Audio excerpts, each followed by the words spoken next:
30th, 2018. It is 4:30 p.m. and we are in the Thomas J. Smith Council Chambers.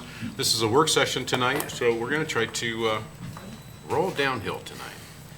We do have one mayor's award to Cindy Wolf. Looking forward to that. Number 2 is a resolution awarding contract for the 2018 Central and Washington Bridge repairs.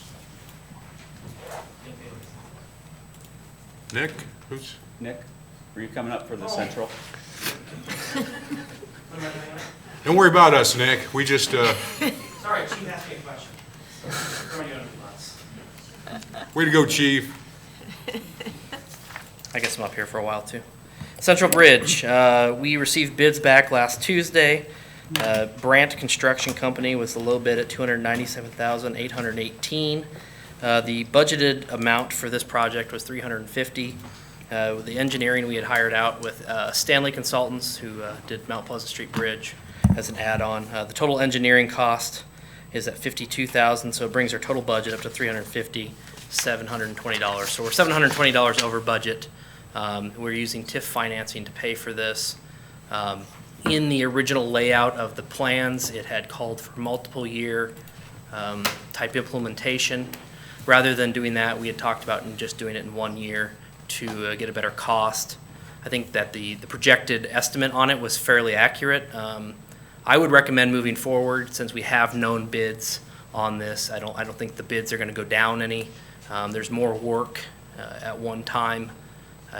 We can make up the difference. There'll still be a little inspection work left to do on it, and there's also a change order.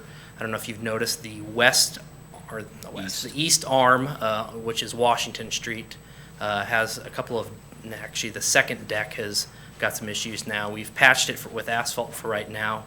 I don't know what that project will change order out at, but it might be kind of significant, so this project cost will be a little bit higher. When you say significant? I don't know the dollars on that. Might Then mean why'd you say it might significant? well, I mean in context of what we're spending at $350, it might be a $10,000 to $20,000 change order. Okay. But it needs to be fixed, so I don't know what, until you get cut into the deck, I don't know if you know what it's gonna cost. Okay. All right. You guys good? Yes. Yep. Okay. Number 3 is a Did you say something, peanut butter? I said, thanks, Nick. Number 3 is a resolution awarding contract for the 2018 Tama Building Permeable Alley.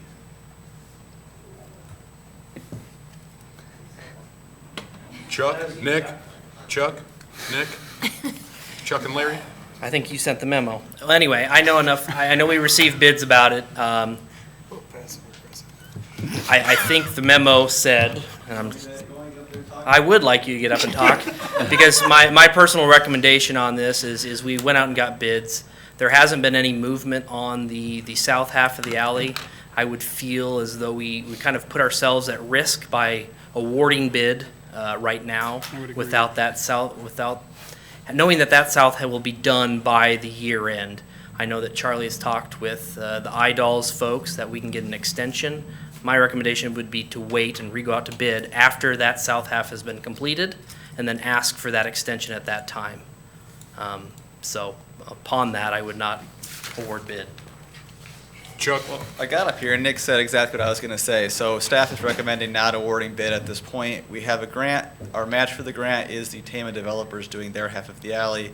They need to be done by the end of this year or we don't get our grant money. So it would be, in our opinion, foolish to go ahead and do the project with the risk that they not get it done by the end of the year, at which point we would be out all of the money. We wouldn't be backed by the grant funds. So if they do go ahead and complete their alley by the end of the year, at that point we can ask for an extension, but we think it's too early right now to award contract for this project.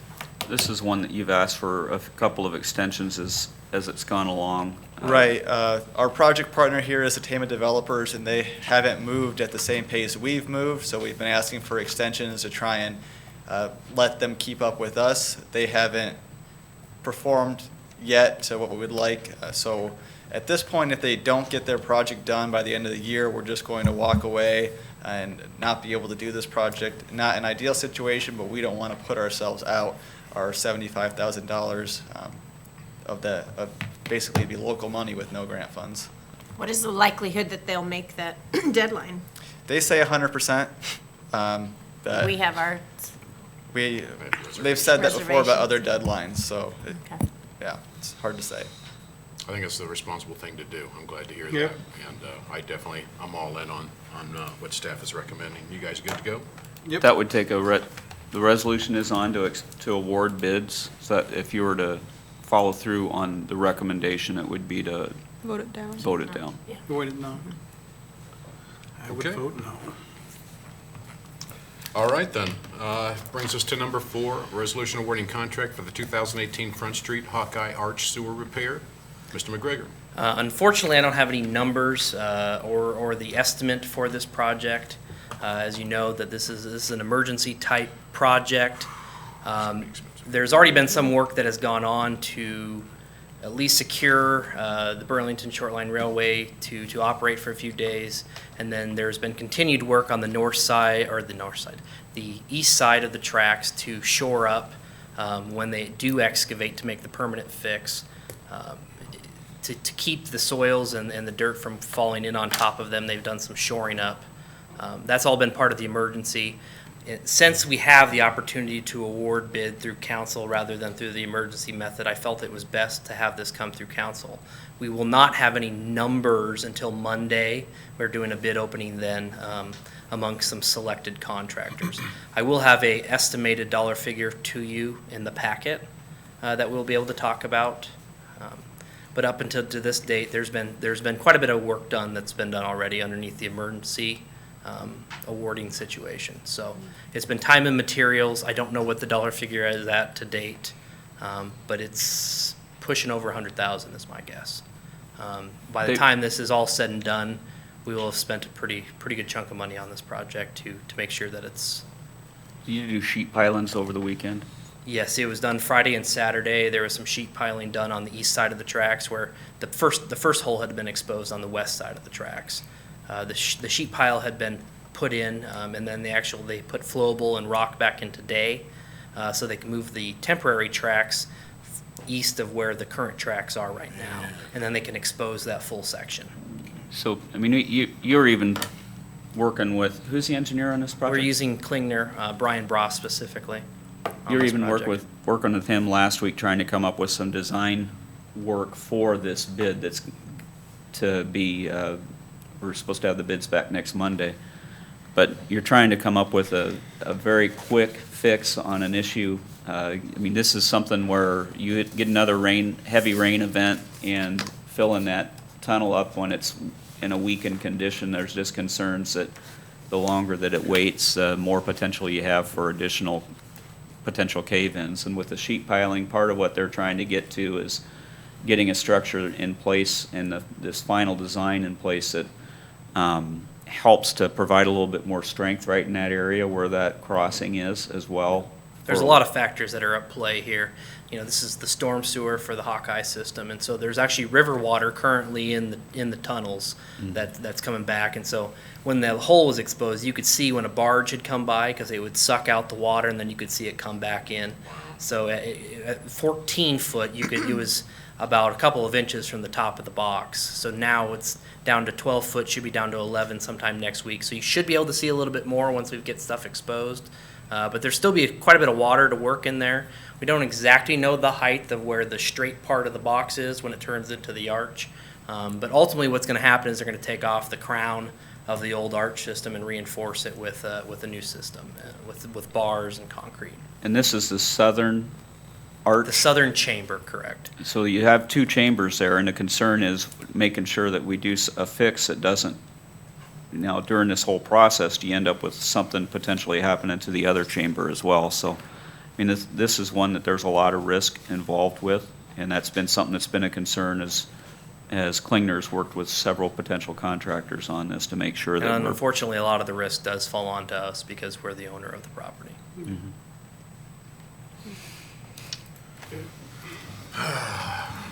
All right. Brings us to number 5, a resolution authorizing the mayor to sign our town grant application through National Endowment for the Arts. Yeah, Zach James here, but this is just in general is a application for design, and Zach will go into more details on it, for Nancy Nafee Park That's a park that park staff, DPI, others have been looking at for a little bit now, how to make better use of that park in our core downtown area, especially with some of the increased development activity in that block and in the downtown in general with more residential, and make it a more usable and useful park, try and improve upon its current function. And this grant was brought forward through Zach and some others as an opportunity to maybe do some design and incorporate some art into the park. And Zach can talk a little bit more about the details. Yes, this is a grant application, as Eric said, through the National Endowment of the Arts, called the Arts Town Grant Program. This is specifically a program that we've never applied to before, but it came to our attention and has several different eligible costs. But the one thing as we went through it that kind of caught our attention was the one about design for public spaces. And through some other conversations with some folks at the city and Downtown Partners previously, we knew that there was some, and specifically with Downtown Partners, they had worked with the Iowa Economic Development Authority to do kind of some very rough SketchUps of redesign of the space before. And so based on what the grant could be used for, we thought it might be an opportunity to get some detailed design of the space. You can do, in this particular case, you can ask for, the minimum cost has to be $50,000 up to $200,000. I think we'd be looking at the minimum cost at $50,000 total project, with the grant covering $25,000. Talked with Eric and city staff. He thought that it could commit $12,500 from the city, and then we've been talking with the Art Center as well about the other half of the local match. Not necessarily directly from them, but maybe doing some fundraising with some local artists and other organizations to come up with that half. Essentially, with the application, we're still working on it.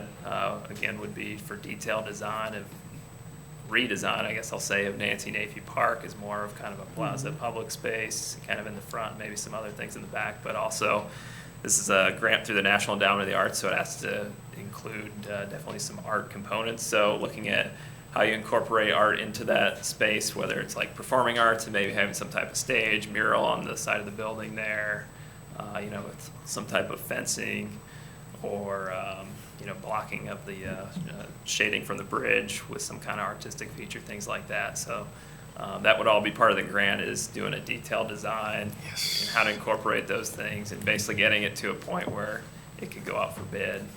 We've been talking with Confluence, who's doing some other work for the city, about some cost estimates and what it would take. And so we think that would actually be less than the $50,000. So the idea would be to incorporate at least, you can cover creation and installation of public art with the grant, but you can't do any actual construction. So that's why we decided on the design, and then maybe trying to incorporate at least one piece of public art with the grant. That's kind of ties back to the Art Center. So what we'd specifically be asking for here is a resolution from the mayor, a resolution from the council, and then there's a requirement there's a letter from the highest ranking public official. So we had a draft letter from the mayor as well included in there. Any specific I questions? love the idea. I've been wanting something done with that little corner for a long time, and well, I guess not for a long time, but for a couple of years. And yeah, I'm really excited to see what can be done with that little space. So looking forward to that. Does the sculpture of Nancy that we have down there now qualify as part of this art? I think we would definitely include that in the narrative, that that's an existing piece of art. It would remain in the park. It's not going anywhere. And I think just the narrative of the background of the story with Nancy Nafee and being the mayor and all those things, I think definitely plays a part into the application. So Right. Maybe even highlighting, other influential women of Burlington kind of thing. I don't know. That's what I was just. Great, After I just heard leave them in Nancy. it. Well, absolutely. That's just great, Annie. Hey, Zach, what about some type of sculpture, drinking fountain kind of thing? I always think water that bubbles or shoots in the air, or at least provides a drinking fountain, is a draw to people. I don't know if that could be worked into a sculpture or not. I have no idea. Okay. And Could- one I thing, would say it could. I think at this point, the process, well, applying for the grant, if we get the funds, I think all those types of things would be Okay. Design process. part of the process once we got the funding. It's But- kind of determining what the space would be and what features would be there. But I think the preliminary discussions have been things about adding some type of water feature. Okay. And Whatever stage. whatever that may be, some kind of stage where you can have music or events or things, so. I can dig it. Lots of different ideas at this point, but I think it would all get more refined and decided if we got the grant and had somebody actually do the design of the space. Part of the design would incorporate public input, so it'd be opportunities to have a Yep. meeting and input. And we've talked about a mural wall or graffiti wall, and that could be something that could be looked at. We've talked about water features and shade structures and having that plaza off of Jefferson where the Santa house is now, that every year we're having to replace that grass and redo that, so something a little more hardscape there. So there's a lot of different options that we could get input on and incorporate into this. Timing-wise, it isn't until FY '20, July 1st, 2019 would be the earliest anything could start on that, so it's a longer range plan. So the parking lot that had been discussed down there on the BNSF land, there were some conceptual drawings that were done that included an art wall on there, that buffer wall. Oh, okay. Um, I thought you were talking on the with parking lot what, there. I can't remember what group out of DED had done that. Do you know, Yeah, Steve? we initially asked the Main Street Iowa design consultants to come up with some kind of redesign of that area, the area underneath the Steve, overpass. can you move in, because somebody's going to say they didn't hear you. So- That area, the area underneath the overpass, and maybe a way to connect it to possible future use of that BNSF lot. So, yes, kind of ties into them. We have Main Street Iowa come up with some preliminary renderings, just to kind of help us visualize what can fit on the site. That was something that was presented to the council last summer, like June or July. And when part of it is we've had some discussions about wanting to have a wall that you could potentially do some artistic renderings on. And then as we've talked about the desire from BNSF to have a separation wall between their line and any parking area that could potentially be there. I just kind of wondered if that, doing some of that design work and maybe I don't know whether it's a dog park or some other things that could potentially go in that area along with parking, if that could be part of that concept of getting that design work done. I think Built it could be, into that. there's actually a lot more space there than you realize at first. There's a lot of it that's just kind of unusable, really, so. Mhm. Is that something to have as part of this, or does that not work for what you're looking to apply for? You mean incorporate Area the south section of- across the street as part of Mhm. it? I guess we haven't really discussed that. We did talk a little bit about possibly some connections up with Snake Alley and including that, but I think we ultimately just, on the cost that we have, we're gonna focus specifically on Nancy Navy Park. But I think with the idea that there's other connections both directions, long-term, that we may need to look at, but I think our focus was gonna be specifically on Nancy Navy Park, but. Some of the design elements be pulled to other areas, though, if we look at a wall along Sixth Street or along the parking on behind Nancy Navy Park, maybe those could be translated to the area south of Valley Street. Work some magic. I just want to make sure that we get, I mean, as you start talking about a potential, I mean, a couple of the items that you mentioned in there, the wall, that is another location that we could potentially look at having and maybe be in a larger place where that could occur. Yep. You mentioned the water feature. That's going to be something that Charlie's going to be bringing up in a little bit with the Great Places project in the, along the riverfront. So there's some components that may be potentially in here, but may have fits other places Right. that are better. All right, sounds like a good problem. So they're incorporated. Where'd we get you from, Batman? Good deal, good deal. You guys good? Yeah. Okay. That brings us to number 6, a resolution approving the final plat of Benedict Acres subdivision.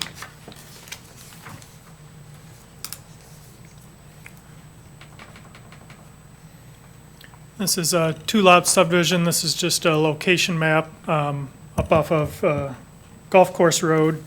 just to the east of the golf course, Flint Hills Golf Course. This is one of the greens and tees on Flint Hills Golf Course, so it's just to the east of that. It's a large area here, over 20 acres. They're looking to split into two, actually incorporate this house and the land to the east, separating from the remaining property.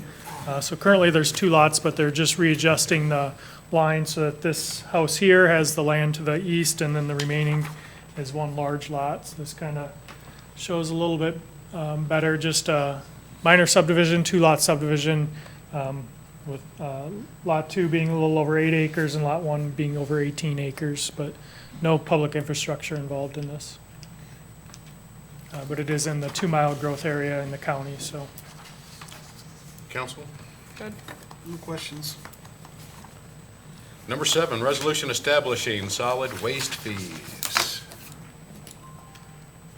Jim? I Don? suppose I need to look at this. In your packet is a set of fees, a resolution establishing fees for the new cart system, based off of conversations that we've had over the last couple of months.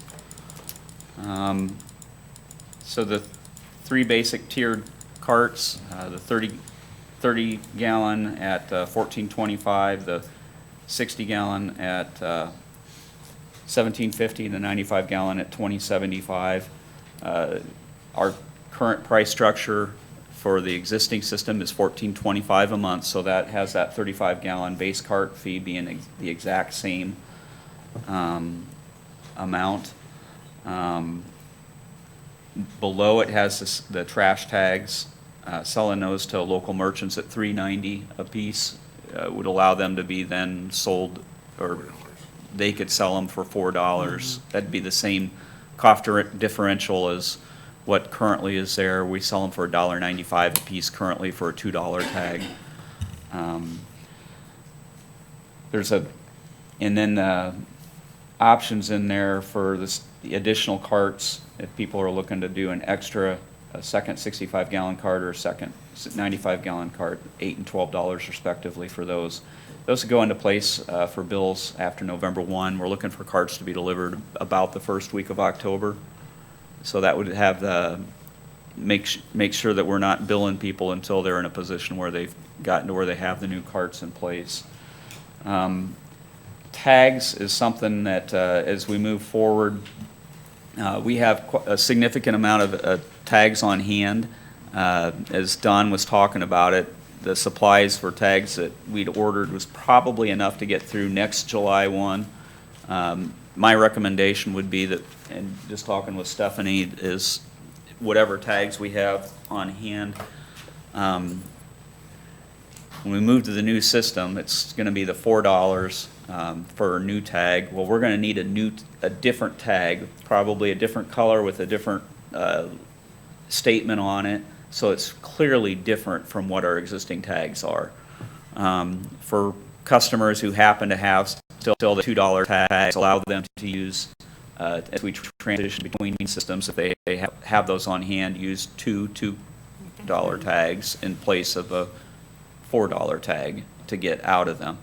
Also have a process for, when a retailer purchases tags from us, they're buying them for $1.95. They're buying them, some are buying just a couple of weeks worth, some are buying several months worth at a time, giving them the ability to be reimbursed and change out, and get the new tags. And then my recommendation, I know it's a couple of $1,000s for the cost of the tags that we have on hand. I'd rather just transition as soon as we can and get into the new tag structure. If we have a couple of $1,000 worth of tags that we're not using, get those destroyed, and just get transitioned over as soon as we can, and know that it's not, we're going to have a little bit of patience, and we're going to have to work with our folks that are picking up the garbage to make sure that they are working through that process too. And we're just going to have to get a lot of information out there. The old tags, when we transition to that new system, are going to have to be using two for one. And as we get into them, we'll have to get the retailers switched out, and there'll just be some transition time where that first couple of months, we're probably gonna be, it's gonna be an issue for your haulers to pick up and make sure that things are working right, but Would you need to destroy the old ones, or could you do Well- the two tags count until those are the gone? residential can use the 2 tags, but I don't think it makes sense for us to be selling additional to the retailers once we transition to the new system. We need to try to get switched over as soon as we can. That's confusion that way. Yeah. It's, And we're going to be reminding people to be patient as we make a transition. Anytime you do anything new, there's going to be some bumps, but it's going to be better. It's going to be for the better, so we'll get through it. timing on this, next week, you got a couple of you all gonna be gone, I will call in. I'll make arrangements to call in, and I can So be that we here can for get the a whole vote on meeting. that? Yes. I'd like to bump it to the front. yes, we can do that. All right, so then we can make sure that we get it, because one of the things, and the reason that we're wanting to make sure that we can do something on that, Don, to get this all through, has done way too much work. One of the. No doubt, getting no the- doubt. Giving you some on that, Don. Getting the survey out, he needs to be able to get them in a position where they can get that survey out and start to get the responses yeah. back. So they need the pricing structure established so they know that everything is the way we've said it is. Anything else, Don? Well, I did want to take this opportunity, being in the public eye, to note, I did have some conversations with our contractor last Thursday, last Friday, and it became evident that there was some confusion on the database, the list of customers that we provided them, which includes single-family homes, duplexes, threeplexes, fourplexes. They use that list to create their mailing list for the mailer/survey that the city manager was just talking about, where the citizen will have the opportunity to select the size cart based on size and based on the price. And there was additional work that needed to be done on that list to make sure that everything was going to go smoothly, which I hope that it goes smoothly. Anyway, I guess what I wanted to say is on the handouts that we've had available at the 3 sites where the carts have been looked at over the last few weeks and will continue to be looked at, hopefully, there was a 2-sided piece of information there that included the program timetable, which indicated that the mailer survey was to go live on Monday, August 13th. And then it would be closed 4 weeks later, giving people 4 weeks the opportunity to fill out the postcard or to go onto the city's website, click on a link that would take them to a site that they could register their decision for their property on that site as opposed to the postcard. Because of the confusion over the list and the need to resolve that confusion, we discussed it today, and they felt a lot more comfortable with delaying the mailer survey going live instead of being on Monday the 13th to Monday the 20th. Now, what that means is they'll start mailing the survey out probably the Thursday or the Friday prior to the 20th. And of course, in order for the citizens to have that in hand with the price on it, the fee has to be known ahead of time.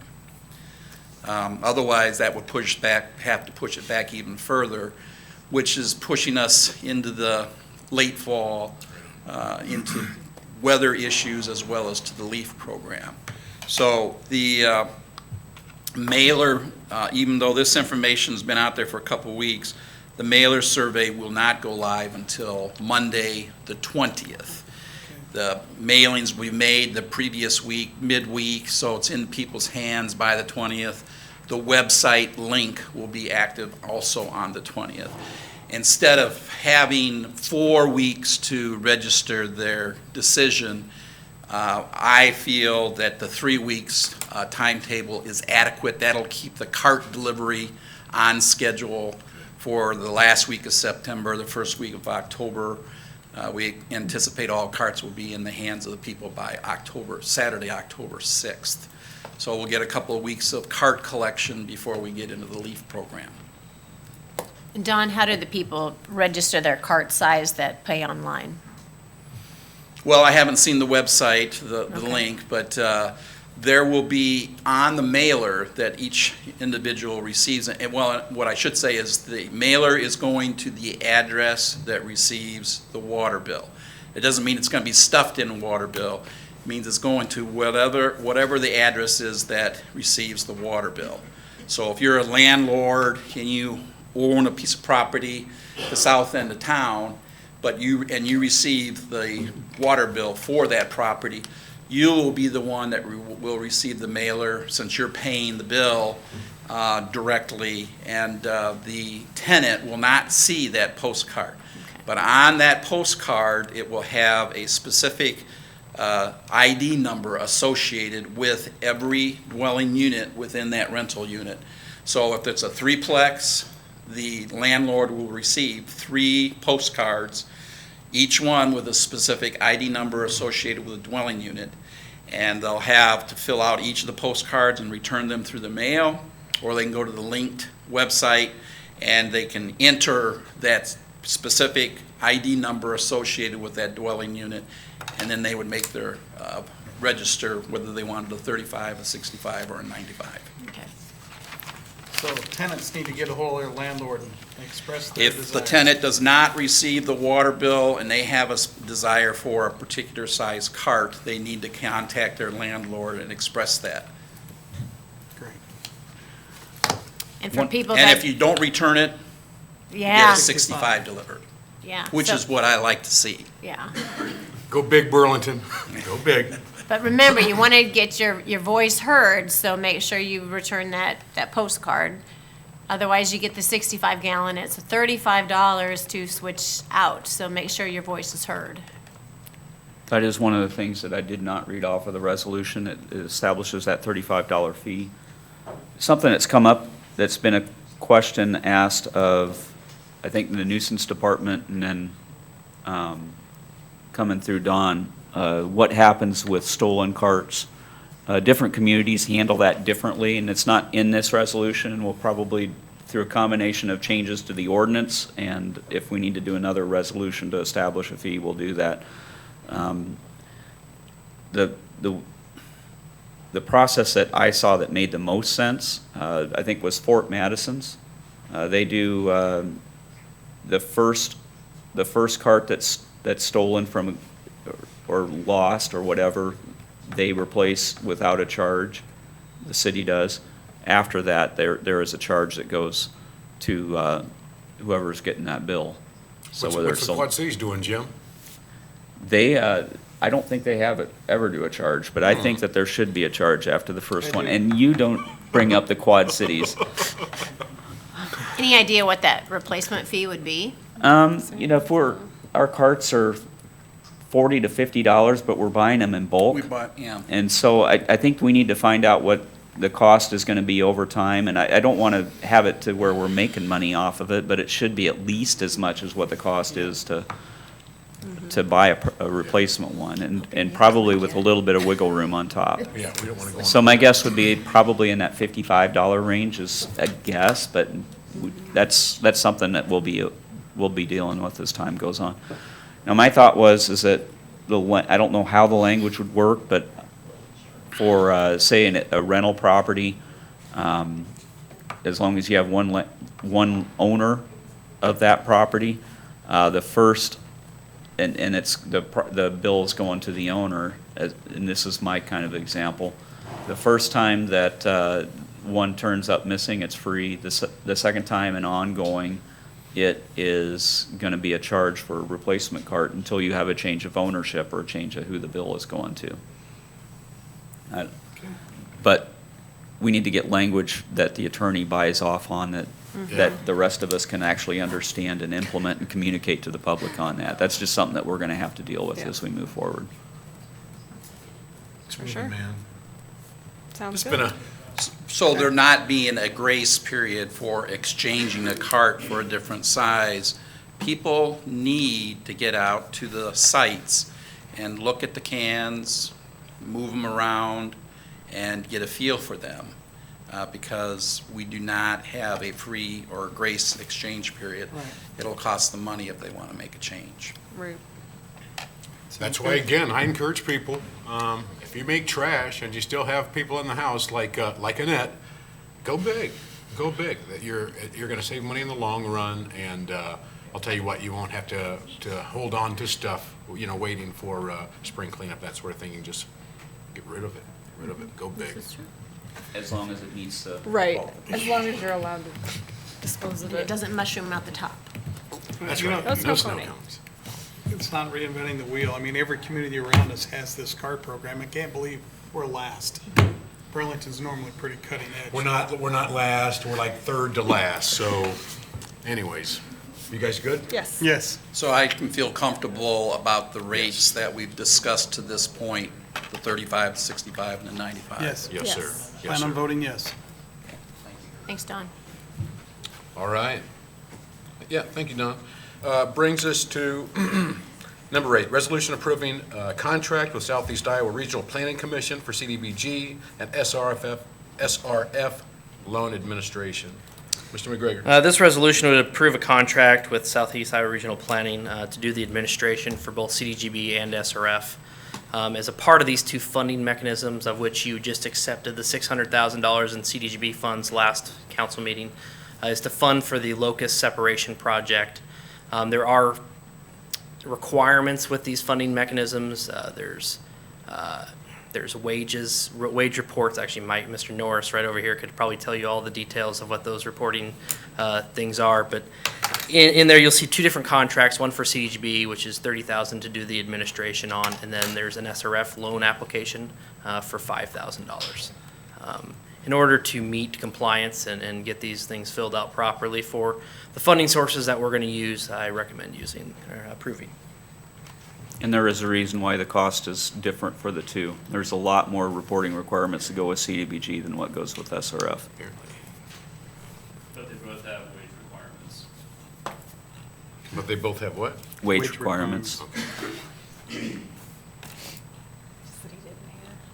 So the two different programs, CDBG's Community Development Block Grants, federal funds that flow through the state, HUD. through Through DNR. IDEA. And SRF State Revolving Fund is state funds to help with the finance at a low interest rate, 2% interest plus a 1/4% fee. Is that what it is now?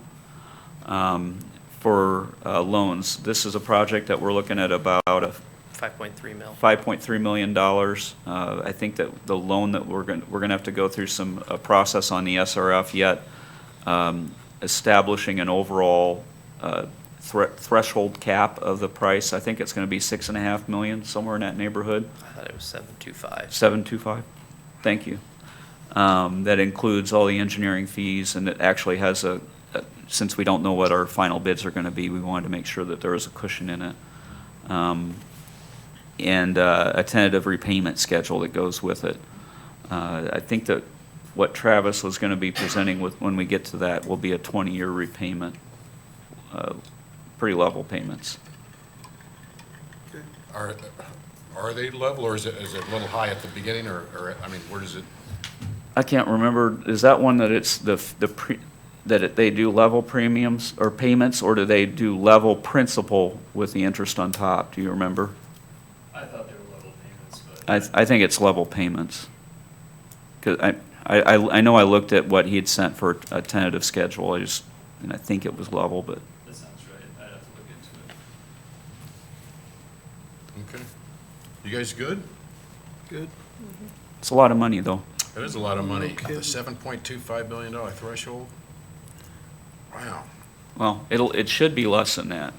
We'd built in, that includes the grant funds that we're getting through CDBG is $600,000, but we wanted to make sure that when we do go through the hearing process, that we have some flexibility to make sure that we've adequately covered the potential top. Do you know what, amount. do you know off the top or estimate what that average payment's gonna be around on 20 years? 20-year, want to say in the 550, 600,000 range. You can work that up, Mike? If you want me to. You can. I think it was in this 550 to 600,000 range. That tells me pretty much what I need to know. All right, I was just curious where that was going to be. Okay, you got any other bad news, Nick? He will. Not on this He list. will. You know, it's always a pleasure to talk to you, most of the time. All right, we good, guys? Good on that one. Okay. Number 9, resolution approving contract with Southeast Iowa Regional Planning Commission for assistance with consultant selection process for Tiger Grant. As part of the Tiger Grant, we are required to go through the federal selection process to hire a consultant. In order to do that, we have to go through Form 10, 3.305. that thing. And it amounts to about 50 pages of hoops to jump through, and we have to follow that process. The contract in front of you is for $3,000 for Southeast Iowa Regional Planning to help us prepare that document, to try and access the $17 million. So I don't 50 have the pages staff, I don't worth? have the staff time to be able to get that process. So, I mean, ideally, we'd like to do that in-house, but we have availability through the regional planning, so. Nick's a busy man. He just doesn't have time for that. That's not what I'm saying. You guys good with that? I'm good. All right, sir, thank you. Let's move on to the proposed consent agenda. Number 1 is a resolution approving nuisance abatements for various properties. Good? Good. Number 2 is a resolution establishing a no parking zone on the 200 block of Spring Street. Nick? There was a request by the property owner. It's next to his driveway for a no parking zone on Spring Street, the 200 block. It is on a dead end on the south side of the road. Upon my recommendation, there you go, there's a map. There's not much traffic down in there anyway. To improve the area, I know that we've discussed with the emergency services about accessing the property. My recommendation would just be to install the sign to encourage better access in that area. It's just that highlighted area? Yeah, just the 20-foot there. I think there's some neighborhood disputes going on there, but at the end of the day, if it creates the access that's needed to be necessary, I think that's fine. Okay. You guys good? Okay, number 3 is a resolution authorizing the filing of an application for the state of Iowa Revitalize Iowa South Economy, RISE, funds for a new roadway in the Flint Ridge Business Park. This resolution here would approve the application for the RISE grant. Eric threw up a map, and I can let Zach talk about it some. He's the preparer of the grant, but as you know, during the conversation in this area, we've talked about a couple different roads and parking. This application is for the extension of an unnamed road from West Burlington Avenue to the west that would adjoin with a future connection. Campbell Drive, my friend. I don't have that authority to name roads, so if Anyway, that's but- something that you wish to choose to Don't worry do, about particulars right now, Nick. You're starting to ruin the flow. Just go I didn't ahead. want to cause any problems. That's why it was That's written surprising, I that way know. on Say the what? agenda with that on there. What? That's why you had it on the agenda tentatively. We had to take that off last week. I know we did. That It was really more of a joke to Kathleen, and I don't. It was know really about that. disappointing, just for the record. So anyways, please continue. I digress. Anyway, so the RISE grant application is for the road section from east to west. We're showing in the application the north-south connection of the future Broadway extension. The RISE grant application is for the 50/50 match portion. I think it's called the local development part of the application. It is $1 million, $1,774,000. So we're eligible for half of that, so $572,000. 522. 522. I don't have the numbers in front of me. For the $1,045,000, right on. Correct. Half of what I just said. So this application is due on September 1st. Correct. And I don't know the time period of review. Do you? I think they'll just take them as they get them. Around October or so. So if we don't This- get it this time around, they do a 6-month cycle on these, and Yeah, the next one's due February 1st. so we'll be resubmitting it, essentially the same A lot of application. times, once you submit, September 1st, they might even work with you To- on adjustments to the application, and maybe you don't fit like a normal review schedule, but you might get it before the next deadline. This project was in our CIP plan, not for, let's see, this is, I think FY 20, 2020. so the following, or 21? It was, I know was at least 20. not this next was construction 20. cycle. It's been pushed forward a little bit just because of the other work that's going on out in the industrial park.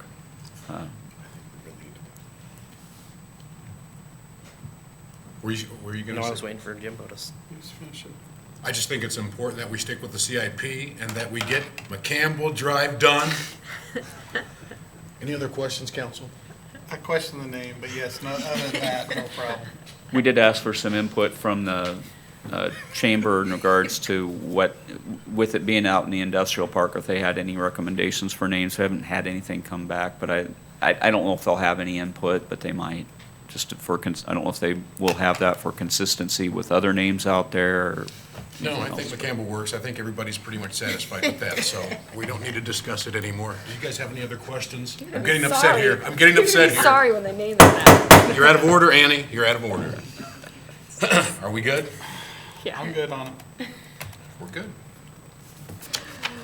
All right. No, No, you're not? no, it's good. Okay. Number 4, resolution approving contract with Southeast Iowa Regional Planning Commission for Burlington Urban Service Planning Assistance. Mr. McGregor. This is a resolution approving a contract with regional planning to assist myself in the transit planning area. As you know, I'm part-time transit manager. 20% of my salary and time is supposed to be spent in transit. Unfortunately, in the day-to-day, 20% of my time is not spent in transit. And so what this contract would approve or do is have Southeast Iowa Regional Planning, they restructured, and they have a little bit more availability to help with transit, mobility type planning.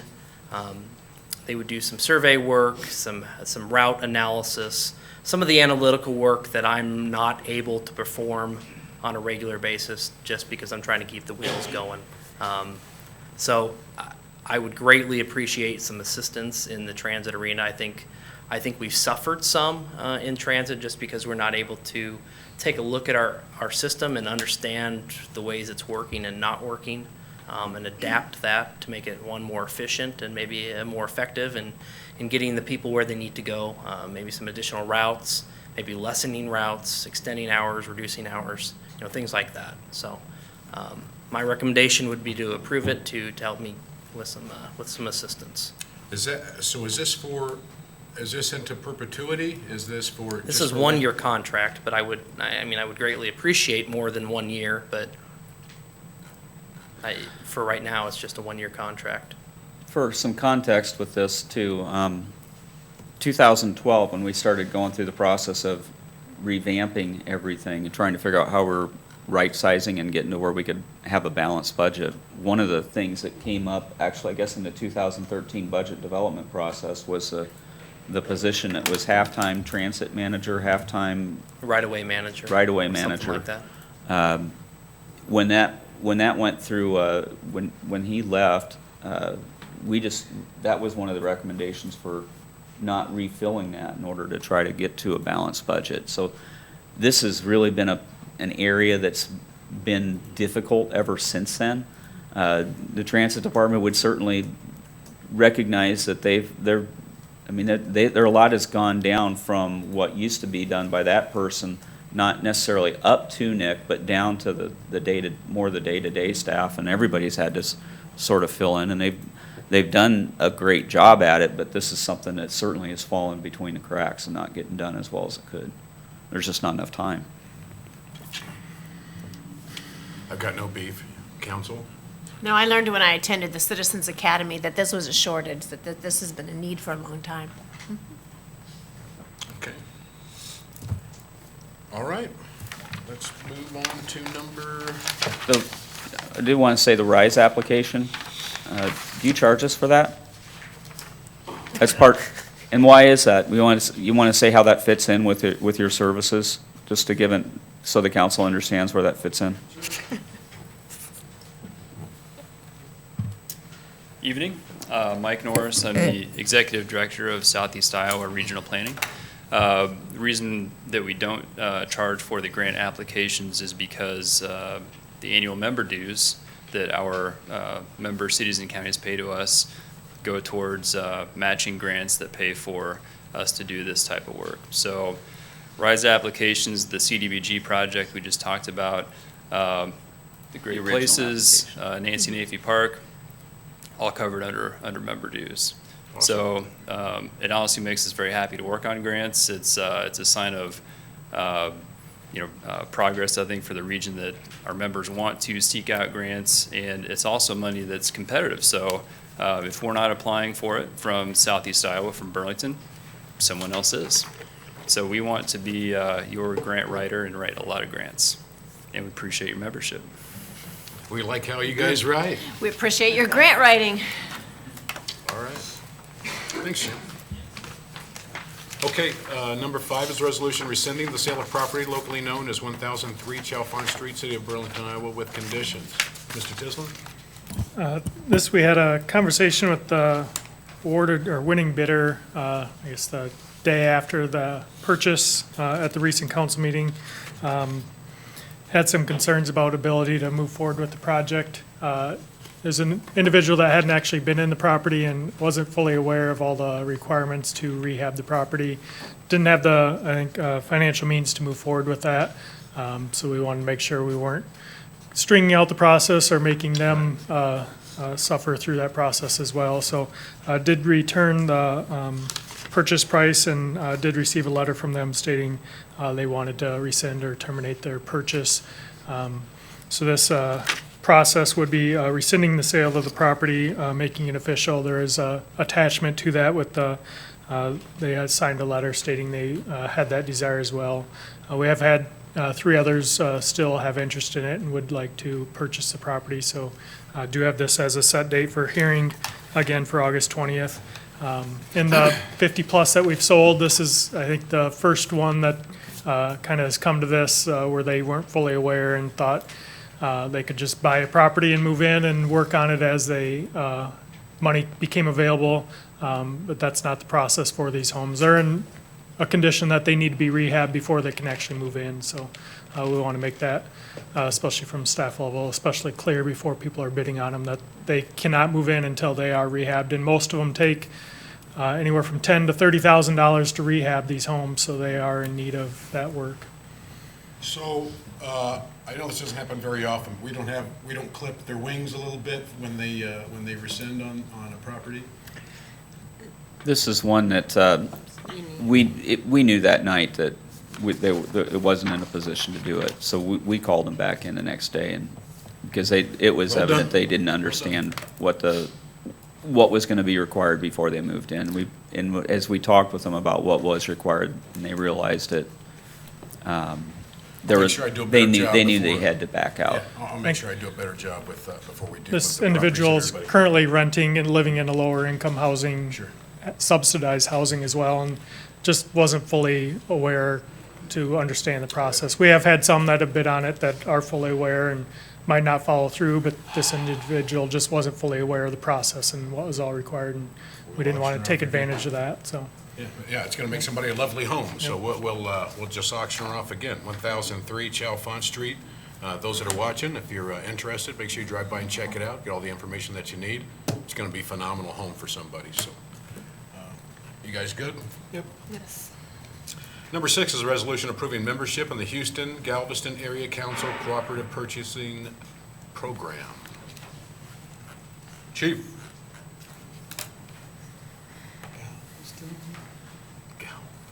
So I asked for this to be put on the agenda. It will allow us to have access to competitively bid contracts for different kind of equipment, services, fire engines, ambulances, turnout gear, radios, that kind of thing. Save us some time and some money instead of sending out bids for certain things, or you can just use it to comparison shop. It also meets the state requirements for competitive bidding. So it doesn't cost anything to join, just need your approval to do so. And all the city departments will have access to the same Very nice. list of goods. What's this, like a Sam's Club or something for us? Yeah, it's a cooperative purchasing. There's several different groups that do it, but You have to sing Glenn This seems Campbell to be the- songs. Galveston, okay. yeah.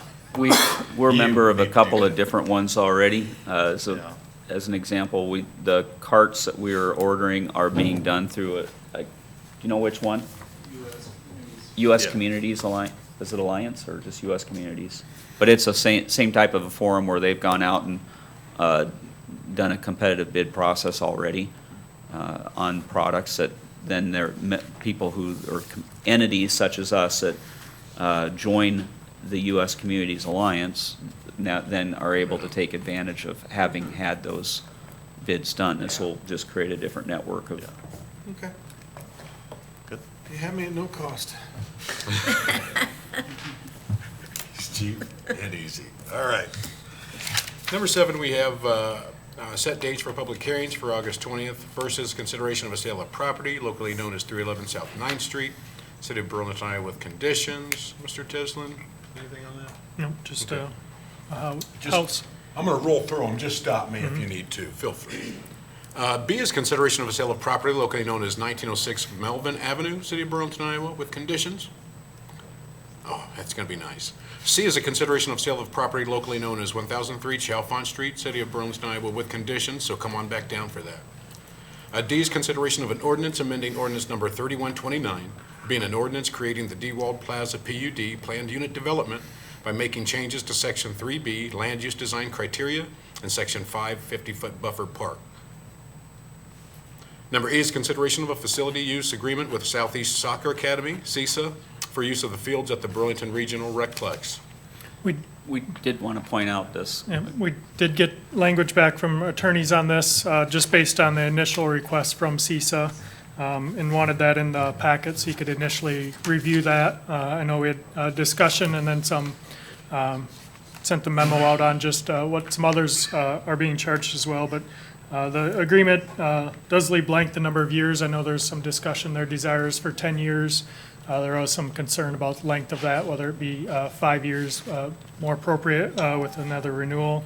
So that is currently blank. Their initial request for 10 years was just based on their growth of their program and wanting to ensure whether there's staff turnover or other turnover that they can continue to rely on those fields to grow their program and have those available for their practices and different trainings they do.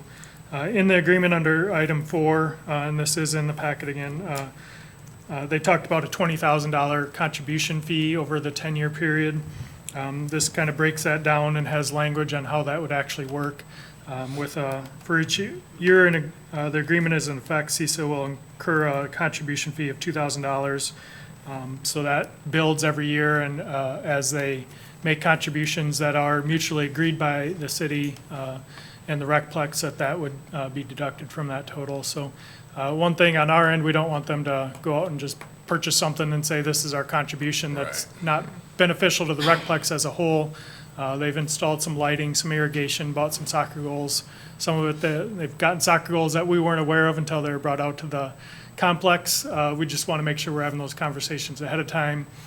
They've installed lighting that is beneficial for their practices, but not beneficial for tournaments. It's not tournament quality. So we want to make sure those items that they're donating or would count towards a contribution, if that's how this moves forward, is something that is beneficial to the Recplex as a whole, not just them individually. So that language is in there as well. But those are the things I wanted to point out. Again, just for reference, we do charge baseball, softball practice rates, $25 a field for like the Explosion, the Vipers, the Mud Dogs. That's per time they practice.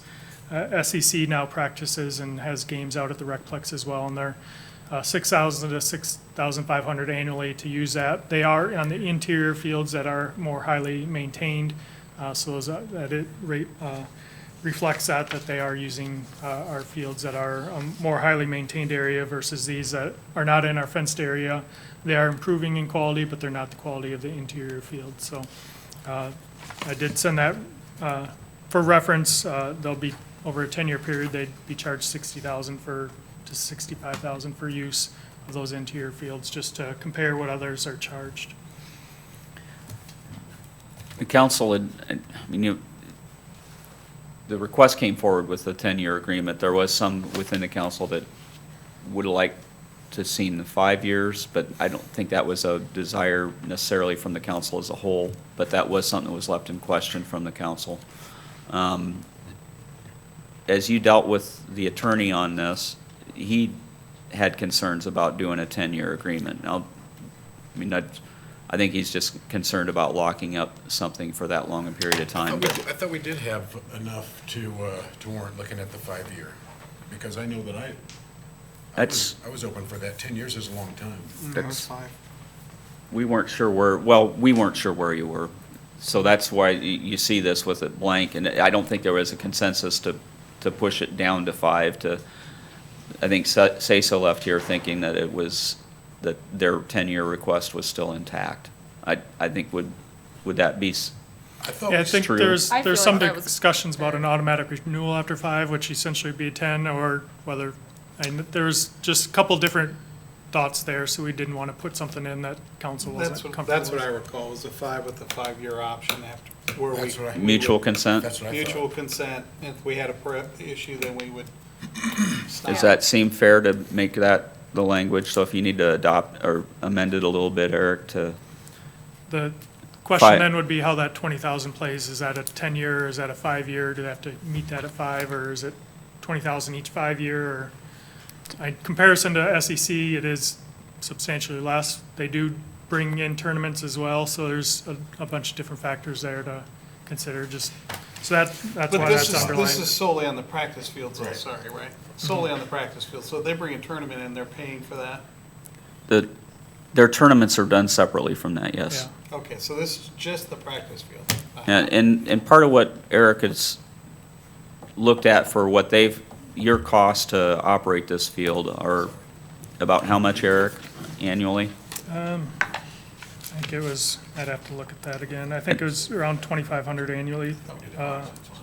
Between electricity, I think that was close to about 1,000 annually, and then you Yeah. have mowing and the water and some of the, Just general fertilizer Yeah. and grass seed is around 25,000, or 2,500 $2,500 annually that our cost is just, and we do in get some maintenance. benefit, but if you look at the usage of these fields, I mean, 90% of the usage or higher yeah. is them.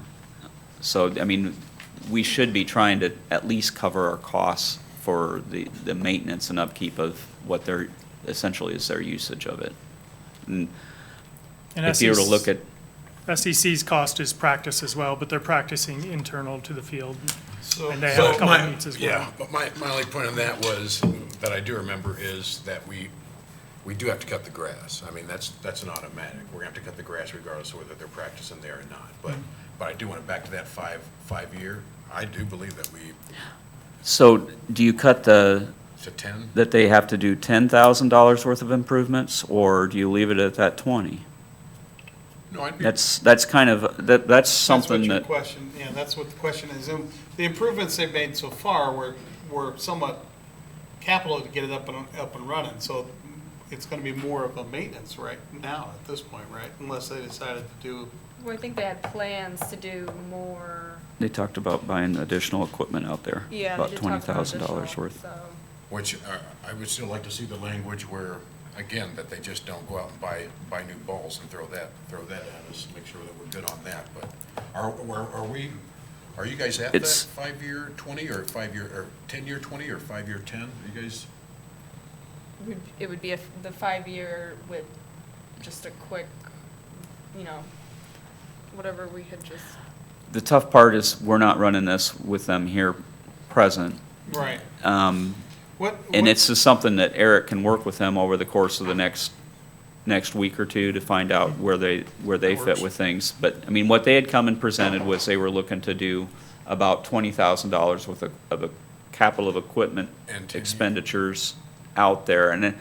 And in turn, they felt that was adequate for the 10-year lease. Now, I don't know if you feel like they should have, if you're doing a 5-year lease with the option to renew for an additional 5 years upon mutual consent, if they feel that that's an adequate trade-off for it or not. And that's something that, Eric, if that's what you want to have written the way it in here, he can leave it that way, but he can also then work with them to make sure that they're okay with that, or there's gonna be some strong objections that they wanna raise with you.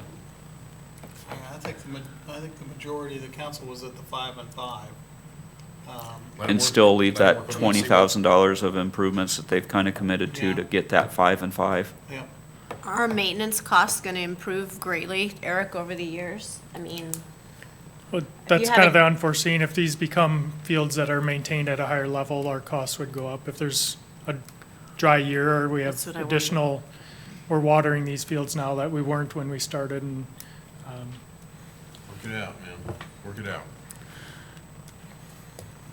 that's kind of the question on, I mean, we're not covering just the general maintenance cost and making sure the improvements are for the recplex as a whole, not just solely beneficial to them. Right. And we have to look at what we charge everyone else, and this is substantially lower, but I mean, there's the cost benefit there, so. I think it's a good partnership, and I want to continue it. I'm just, I'm not hung up on the 5 or 10 thing. I just want to make sure that we're covering our maintenance costs and everything. Well, I want to make sure that there's some level of consensus amongst you, and then we get a chance to go back to them and make sure that there aren't any major hangups before you get too far down the road with doing the public hearing on the details of the lease. Because I'll be honest with you, I don't remember, I don't remember, I remember the conversation, I remember the 5 and 5, but I don't remember the 20,000. So I guess my question would be, is that enough? That was what they had Yeah, that's proposed what that they. I Is remember that that what as you a remember that? discussion, Okay. yeah. I do remember the 20. Okay. So I think in Alright. the past, they put like 17,000 Okay. worth of stuff in that memory, comes to mind. Okay, yeah, I would probably be more, I'll tell you right now, I'm gonna be more for a 5 with a renewable 5 at mutual consent. That protects us going down the road. Right on. Okay.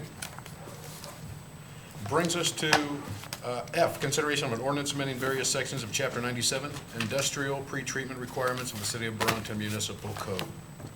All right. Discussion items. I'm going to start with number 4. I know you got some things to do, so Victor, would you like to come forward and give some information on the block party?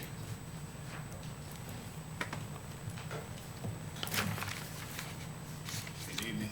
Good to see you. Good evening.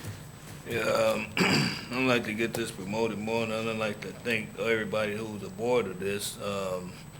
Can you give us who came your aboard with name and this. address, please? My name is Victor Moore, and I'm head organizer at B-Town Block Party that goes on here in Burlington, which is gather up area kids to come out and be a part of this organization. And what we do, we put on do games, games, prizes, and most of all, it's about leading these kids to Christ, and then get to know Christ, and try to get them in Bible-based church, get them into a church and stuff, and have fun with them and everything, teach them the ways of life, try to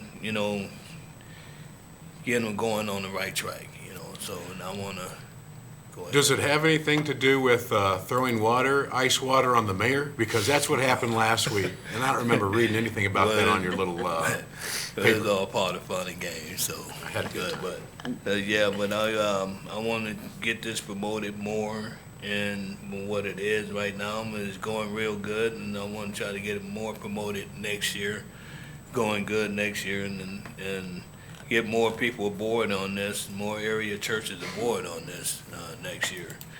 And thank all the churches that's a part of this right now, and New Life Baptist Church, of course, you yourself, and let's see, My Church First Assembly of God, and Grace Methodist Church. And I'd like to see more come aboard, and more other organizations and We got ads that come aboard this year and being a part of it, and I've been getting phone calls from others wanting to come in and be a part of this. And it's a great thing for these kids during the summer while they out of school, and and it's something they can go back to school and tell what they did while they were out for the summer. So I just want to try to get this promoted more and get more churches involved and get it more into the media and everything, and let them know what's going on in the city of Burlington. So I'd like to see, the reason why I wanted you to come down is I'd like to see not just more churches, but more people in the community. more people in the Again, community come out and put their input into it. Absolutely. Yeah. Questions, when is the last day for block party? The last day, well, went around and talked to some of the leaders, and they said, well, for one, Sanderson Park and Stonegate Park, they're going to be in theirs on the 9th. And The what? the 9th. The 9th. And Edwin Gladys White Park is the park where I'm at. They're going to end it on the 16th Of September. of August. August. So the Saunderson Heights, the last one, is Yeah. the 9th of August? Yes. Kids got to go back to school. Yeah. There's some parents out there doing their happy dance. Yes. Well, How long has this been going on? This has been going on for some years, and I took over probably about I've been in this position of this for about 3 years now. So I took over for Dave Selman, and he was the head of it, and he asked me would I step in and take over for him. He's moving on to better things, and I said, yeah, I would. So, and I've been doing a great job at it, and getting kids out, getting flyers out and everything, and been going around putting them up in businesses and everything too. So I've been going door to door, putting them indoors, giving them the kids, letting them know what is going to be going on during the summer. But it's been kind of hard to get into the school system because you got to go through so much paperwork and get this, to get it approved and everything and stuff. So just found another way to do this, So, but I would really like to see this get more bigger and get more people in the community involved in this, including the parents. The parents to come out and see what their kids are doing and what we're doing with the kids. So if another church wanted to get involved, or parents or students wanted to get involved, who can they contact? What do They they can do? contact me. My name is on my flyers. And my telephone number, just as well as my wife if they can't get a hold of me. Do you want to say that out loud for the listeners on TV? I said, they can get a hold of me just as well as my telephone number is on the flyer, just as well as my wife number if I can't get contacted. And I work mornings, from 4 to 2 in the morning. So how would somebody have access to see this flyer? I can get the flyers. Right now, I have some down in my van too. Also, I have flyers down in my van. Also, I forgot to bring them up because I was rushing to get here, so I wouldn't be late for the meeting. Can kids just show up Yes, on the I can. Saturdays? And what's the time? The times? From 6 to 8 6 to on 6 to Thursday? 8 every Thursdays from 6 to Thursday. Okay, why did From I think it 6 was to 8. Saturdays? I don't know. I don't know. I guess I was only semi-listening. Sorry. No, Thursday. I wanna say Thursday this. from 6 to 8. I'm encouraging anybody that's listening, if you want to come out and be a participant, you want to help out. This Thursday, we're having pizza at Saunderson Heights, and then the last Thursday, which would be next Thursday, this coming Thursday, it's all the pizza you can eat. I'm ordering enough pizza that people can just eat. I told the kids, I'm going to let them eat pizza, roll around on the ground, get sick, and get up and eat more pizza. So come on out, and let's have a good time, and let's have some pizza and enjoy each other's company. We'll play the Frisbee and whatnot. I'm even bringing water balloons on the last one. Right.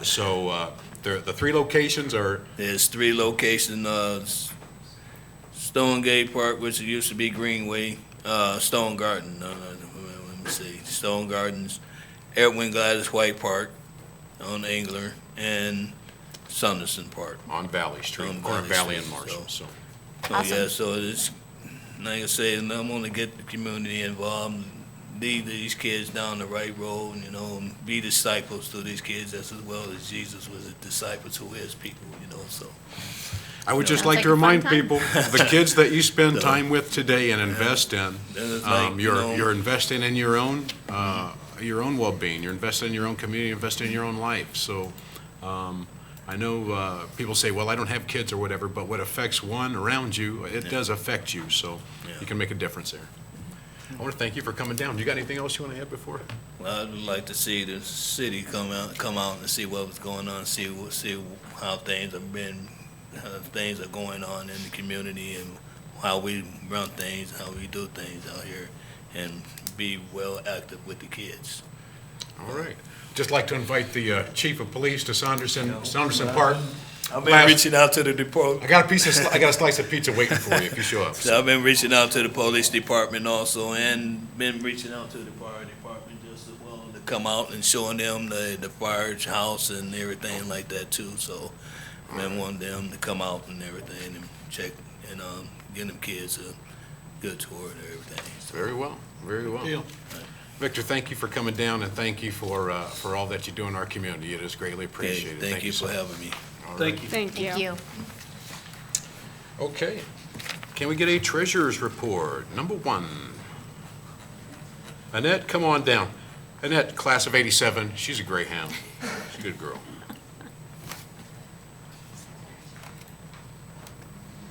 Okay, in your packet is June's preliminary treasury report.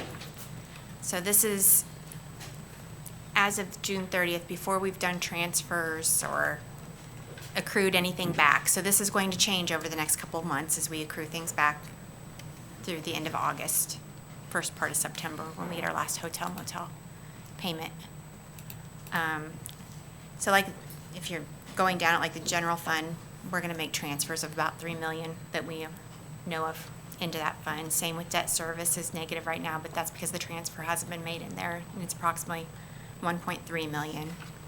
And then on the second page of the treasurer's report, vehicle maintenance and property maintenance, those will all be trued up at the end when we're done accruing back expenses and revenues. And I would say the same thing with the golf course. They had some tournaments that took place in June, so there'll be some receipts that go back to that and some transfers for equipment purchases and things, so.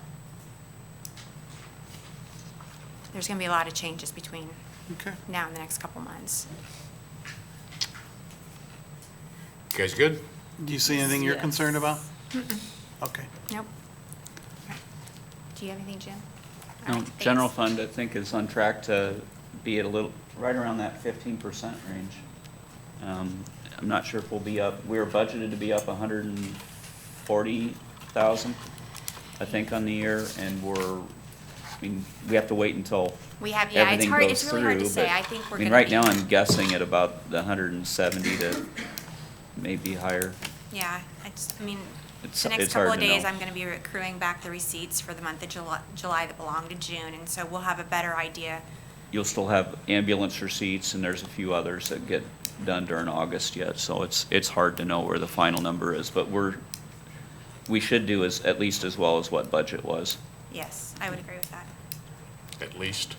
Yes. All right, thanks. You guys good? Thank you. Yes. Thank you. Thanks, Annette. And Stephanie. All right, discussion item number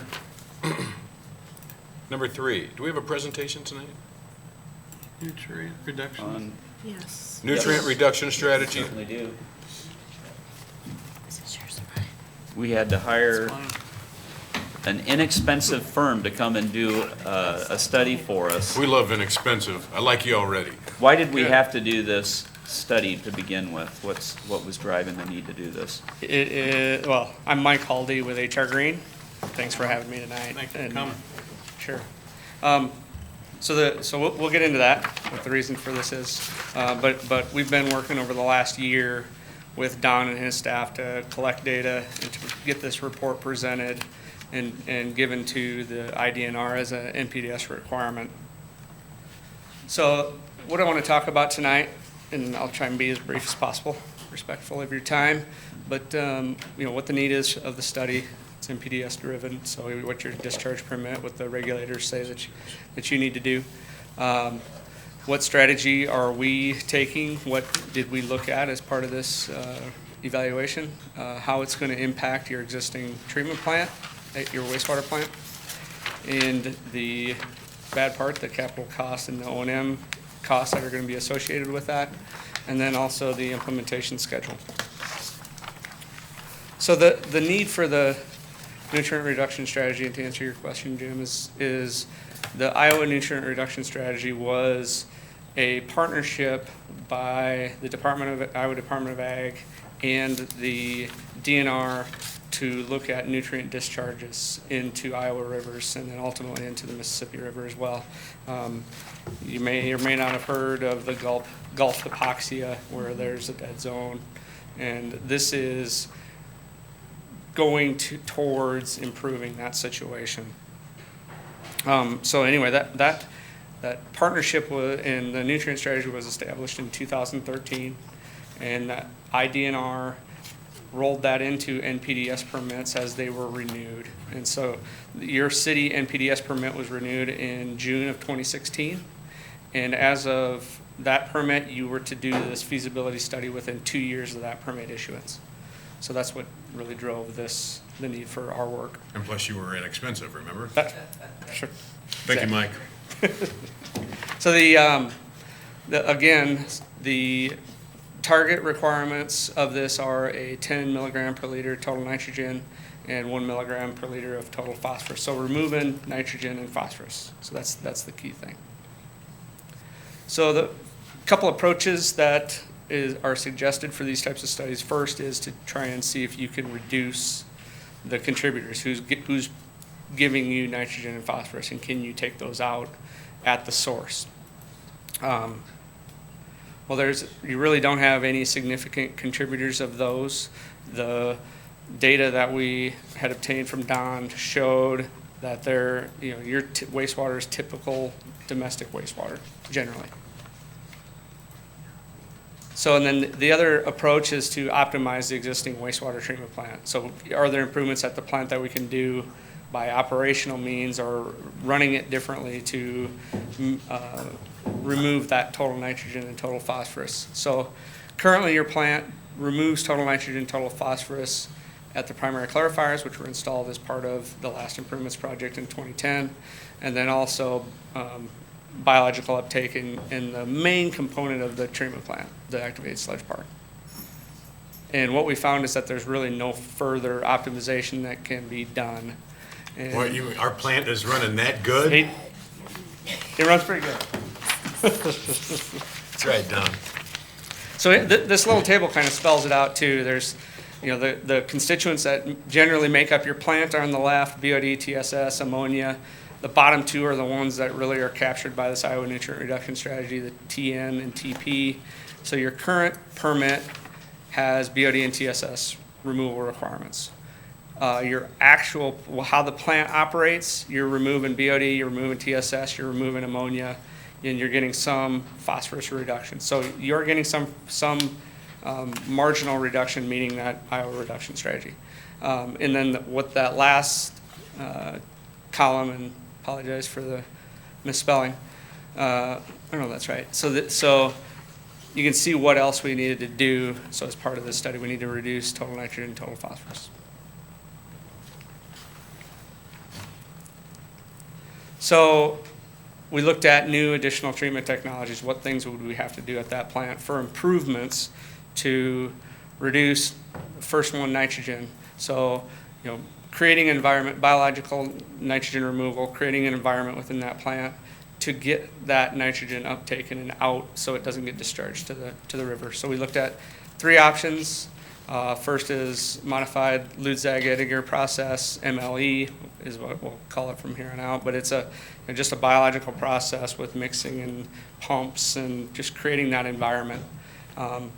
The second one we looked at was cyclical aeration, so again, creating that environment, just a different way of doing it.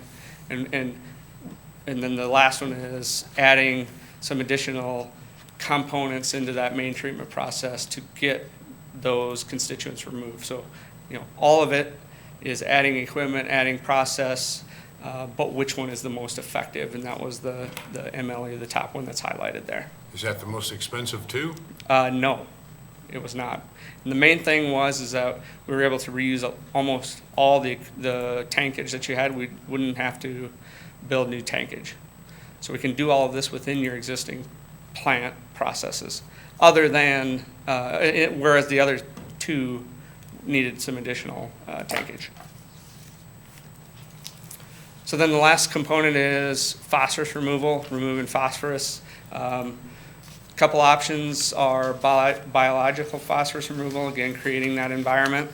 And then the second alternative was chemical phosphorus removal, so adding chemicals, getting that to precipitate and fall out, essentially removing it from the liquid stream.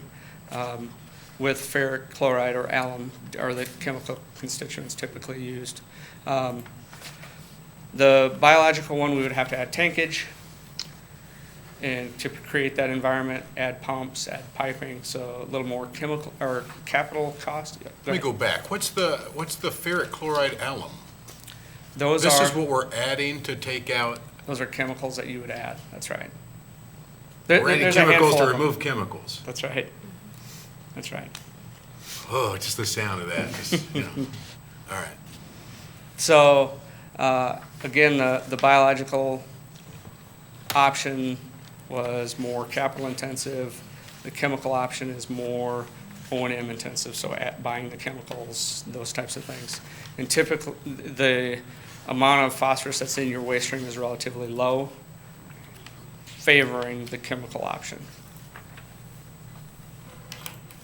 So impacts to your existing treatment units, so what you currently have there to implement the MLE process and the chemical phosphorus removal. On the liquid side, really there's not a lot of impact because we could do it all within your existing tankage. We would have to add some components, which we'll get to here in a minute. The second item there is this, in the solid stream, so as you remove the things out of the liquid process, you have these residual elements that you got to take care of.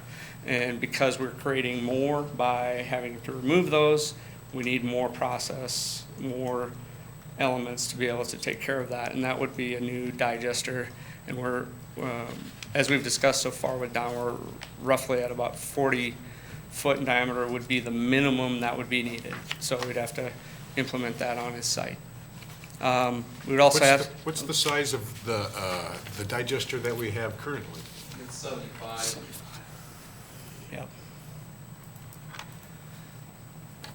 So then there would be electrical upgrades as well. There's mixing and pumping that we'd have to incorporate to create those environments. So how this lays out in your plant,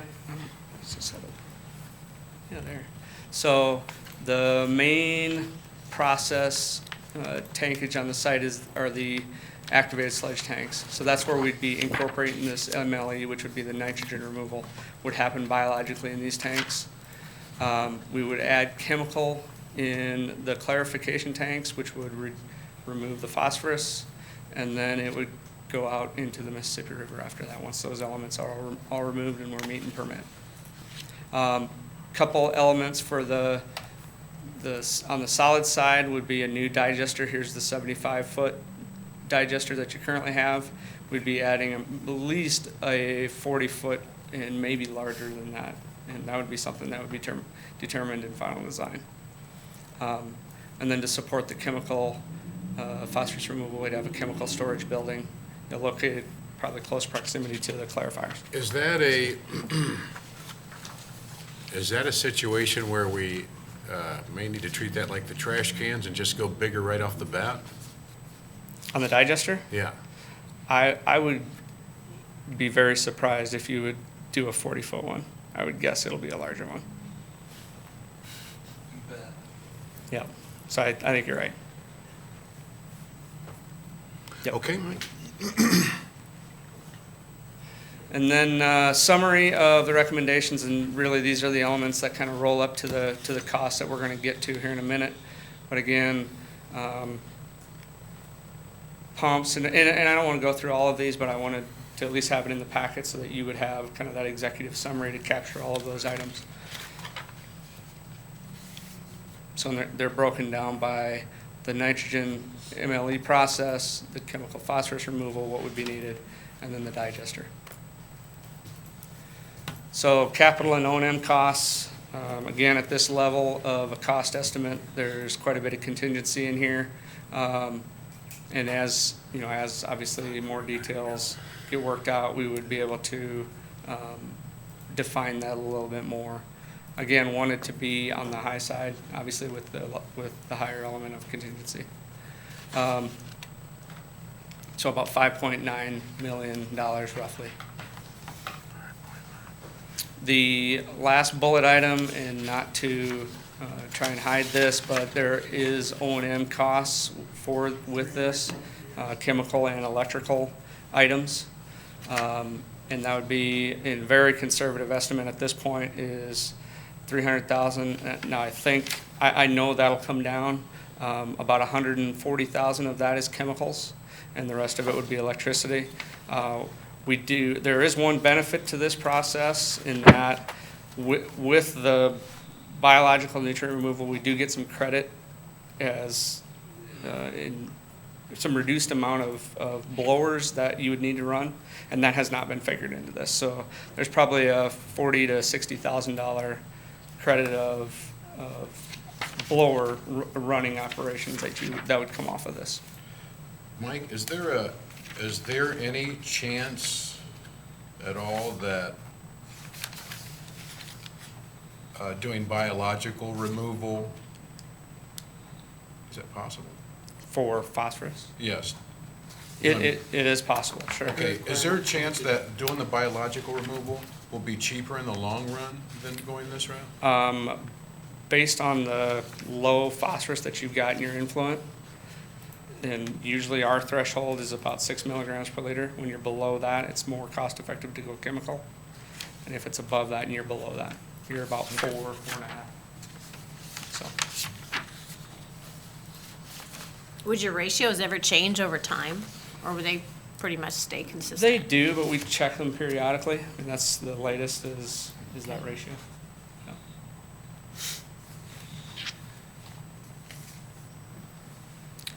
So the other item too is the schedule for this.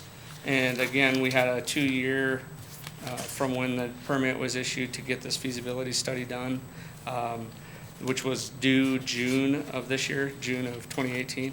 As part of that, we did ask the DNR through a letter or through a request as part of the feasibility study that because of all the other improvements the city's doing with the separations and the integrated planning, those elements, if we could have, and master planning, if we could have more time to really work these costs through and look at the affordability elements and drive the schedule based on that and recommend that schedule at the end of this year.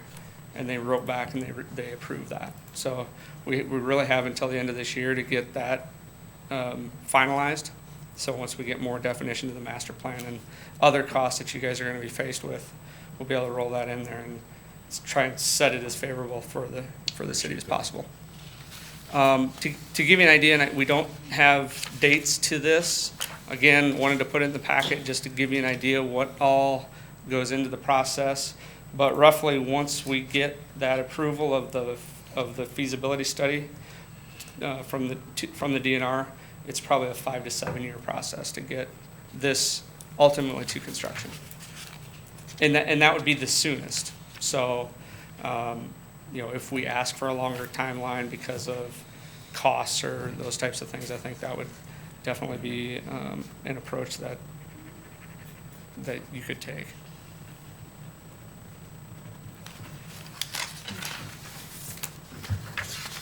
Council, questions for Mike? So Mike, a lot of the runoff, go ahead. Somebody had one back. I was just going to have him point out item 16 in the sequence. I think that's important to note too, that the DNR doesn't issue limits to your permit until after you've completed the repairs.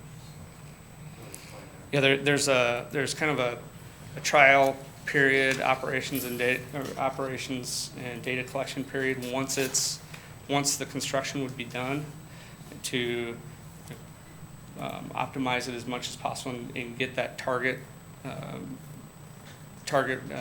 permit levels and what is achievable for total nitrogen and phosphorus. And then once that data is collected, you get 6 months until the actual permit is finalized. So once the construction's done, you have some, and it's probably more for Don's benefit, to it's a new process, getting into that mode of, you get a year and a half roughly to get that implemented and finalized before they're gonna start saying, hey, this is what your permit is. Okay. So next steps are, master plan completion. Obviously, we'll be involved in how flows are going to be handled and how the separation is going to be managed and what the result of that separation is.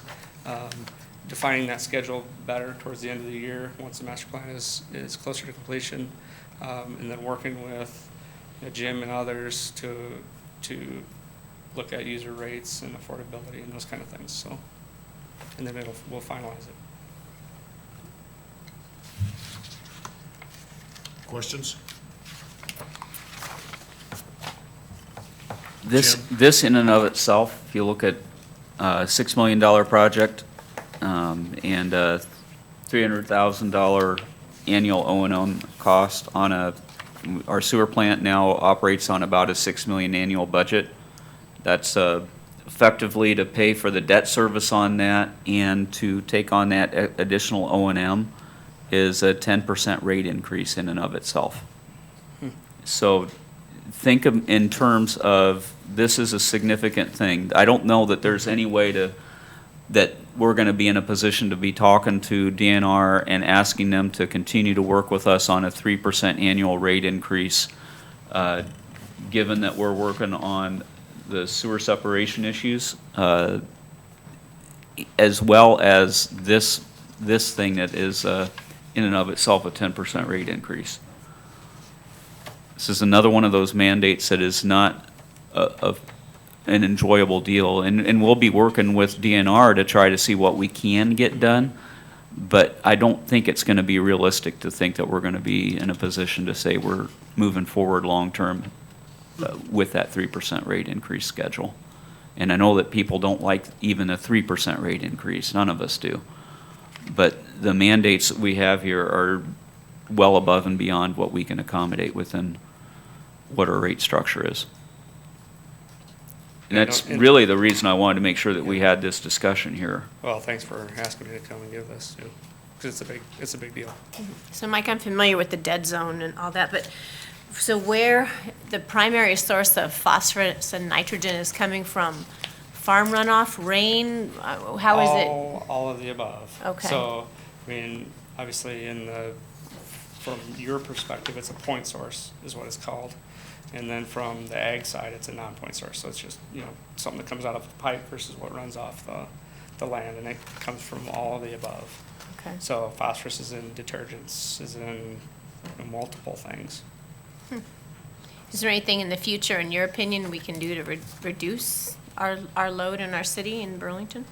Obviously, it's generally it's in sewage and sanitary waste. So, it's to have a really effective reduction is difficult because you got to Quit washing our clothes and quit using the bathroom. I got you. Yeah, I got you. And you got to have across the board. Okay, so permeable pavements and more green space and stuff, does that help a little bit or not significantly? So, some of that would help a little bit, and Okay. if you can define those, I know that there's been some approaches where people are looking at trading credits and some of that thing, but that's difficult to do as well. But definitely something that's an option. Okay, thank you. Yeah. Any other questions? And you're not the only ones in this boat. I mean, every town that has flows above 1 million gallons a day, on average, is in the same. Top same boat. 95, is it right? Somewhere in that neighborhood, communities in the state Yeah. are subject to these same rules. Mm-hmm. All right. Thanks. Don't say I like them, but what do you do? Mike, thank you, and thanks for the Thanks, extra Mike. information. It's appreciated. Council, are we good? All right. Next is number 3, SIRPC Neighborhood Revitalization Projects. Mike Norris. Hello again. This will not cost you nearly as much. Thank you, Mike. Just wanted to update the council on a couple of properties that one of our partner nonprofits purchased. Just to explain that relationship, Regional Planning incorporated Southeast Iowa Housing, Inc. as a nonprofit developer of infill properties in Southeast Iowa. We did that about 6 years ago. And this is a separate corporate entity from Regional Planning, but we operate it through an independent board. So basically, our staff is their staff, vice versa. Housing Inc. completed its first home in Burlington with a city auctioned property recently, and we also purchased another property. So I'm going to update you on those 2 properties. And we're also doing this in other parts of Southeast Iowa too, but since we purchased your properties, we wanted to show you what has become of them. Project number 1, 227 South 9th Street. This house has been rehabbed and sold. To give you a sense of where this is, it's about a stone's throw away from Bracewell on 9th Street. And this is what it looked like when we bought the property. It's now been rehabilitated to code and sold to an income qualified family of 4, not 5, that's my mistake. Part of the impetus of this was Regional Planning staff has gone out to many of our cities in Southeast Iowa asking how we could help redevelop neighborhoods. All of us have seen, we have some great neighborhoods, we have some ones that are kind of in transition, and we want to help stabilize these neighborhoods by doing projects such as these. And the city agreed to put some stipulations on an auction, and those stipulations were the house had to be rehabbed to code and also sold to an income qualified family. Income qualified means 80% of the area median income. For one person, that's about $38,000. For a family of 4, it's around $55,000. So this 4-bedroom, 2-bath home featured dilapidated porches, a demolished kitchen, and antiquated mechanicals. We have the after picture on the next slide. Wow. Oh, yeah. And Sweet. looks a little bit better now. What you don't get the sense of is what the kitchen looked like without being inside the house. And the atmosphere. And the kitchen. atmosphere. The atmosphere? And the atmosphere.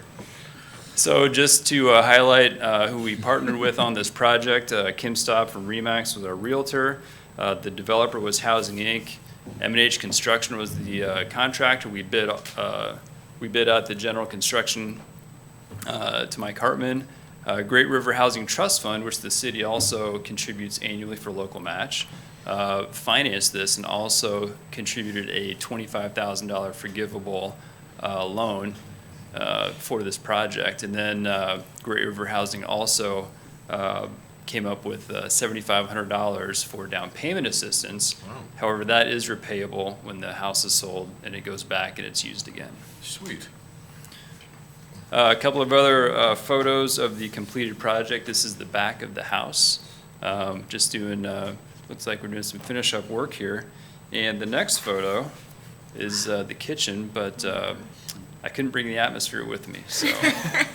Darn. Darn it. Wow. And this is the kitchen after. And we used, we tried to go for, I'd call them moderate finishes, things that, you know, we would enjoy in our house. We didn't go for, hey, this is the bargain basement price, we gotta go low, we gotta save money. We're like, hey, the whole purpose of this is to stabilize housing values in the neighborhood. So we want this to be an appreciating asset, not one that falls in value. Sweet. And this is the dining room. This is all actually intact woodwork, including the French doors. And we actually utilized the preservation station to match some of the trim. Wow. I didn't do that. The contractor did. I can't take credit. So all in all, a great project. It was on the market a little bit longer than what we wanted, but the end result is great. The family of 4 is using all 4 bedrooms, and hopefully they'll have a great life there. Awesome. Awesome. Sandy. When did that project start, that house? We started that 2 years ago. 2016, I think. Yeah. We finished it probably September of 17. Haka did an article on it. We had an open house. And I think we had a purchase agreement in the late March, early April timeframe that we closed in kind of the mid-May this year. Was this the young lady? Was this the, or I'm thinking of a different property? NSP house. It's a different house. Just- Okay. That's- This process really started, I would give credit to some extent to Bill Partain. And he started to push 2013-ish, 2014, somewhere in there, of really wanting to have a focus in this area. And Mike got to be a part of that, and several others did too.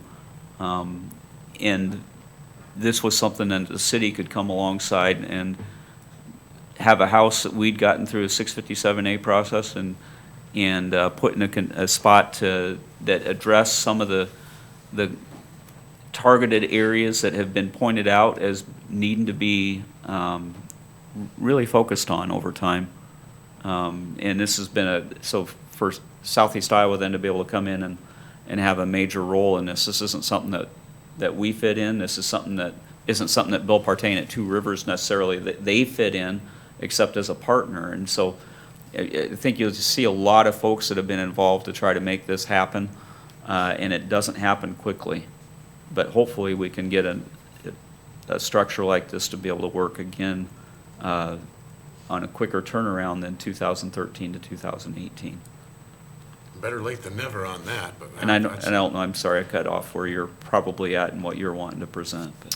No, Jim, I'm glad you added that. The group was, I don't remember the acronym now, but we called it SURGE, and there's different versions of this going. And this next project, I think, builds on this concept in a little bit different way. This is another city purchased lot with the same stipulations as the last one, built to code, sold to a low to moderate income family. Only this time, we reached out to SEC Building Trades, and they're going to do most of the carpentry on the project. We're using local suppliers, and we're also developing the project and bidding out all the trades. So they're going to undertake the general carpentry and some skilled carpentry. There's some things we need to bid out like sheetrock and painting, but they're going to do pretty much all of it. Part of this, I would like to respectfully request the city waive our building permit fee so that we can keep the price of the house down as low as possible. Next slide shows the progress. Our basement contractors are the Hay brothers. I think they're from around Mediapolis, and they are going on the basement. So the basement Hay walls brothers. are poured. We had some large trees removed. I learned that the very large tree was a tree of paradise. So if you ever see a tree of paradise, they get that big. On the previous slide, that big one in the background, The tree of paradise? that's the tree of paradise. I've never even heard of the tree of paradise. I know. There wasn't a tulip tree, maybe? I heard of the tree that was in paradise, but, Once you see it, you'll see them all over town. tree of And paradise. Huh. Never heard of that. I haven't either. so this is going right now, and SEC should start building this, doing the floor platform here in mid-August when they come back. So just the profile on this one, Housing Inc. is the developer again. Our main contractors, SEC Building Trades, Construction Financing, Great River Housing Trust Fund. Again, that's something that the city contributes local match to. And so Housing Trust Fund is financing this. When we sell it, we'll give the money right back to them and we'll do another project. We're also doing another neighborhood development grant for $25,000, and the down payment assistance will be available. And just have the floor plan up here. It's about 1,300 square feet.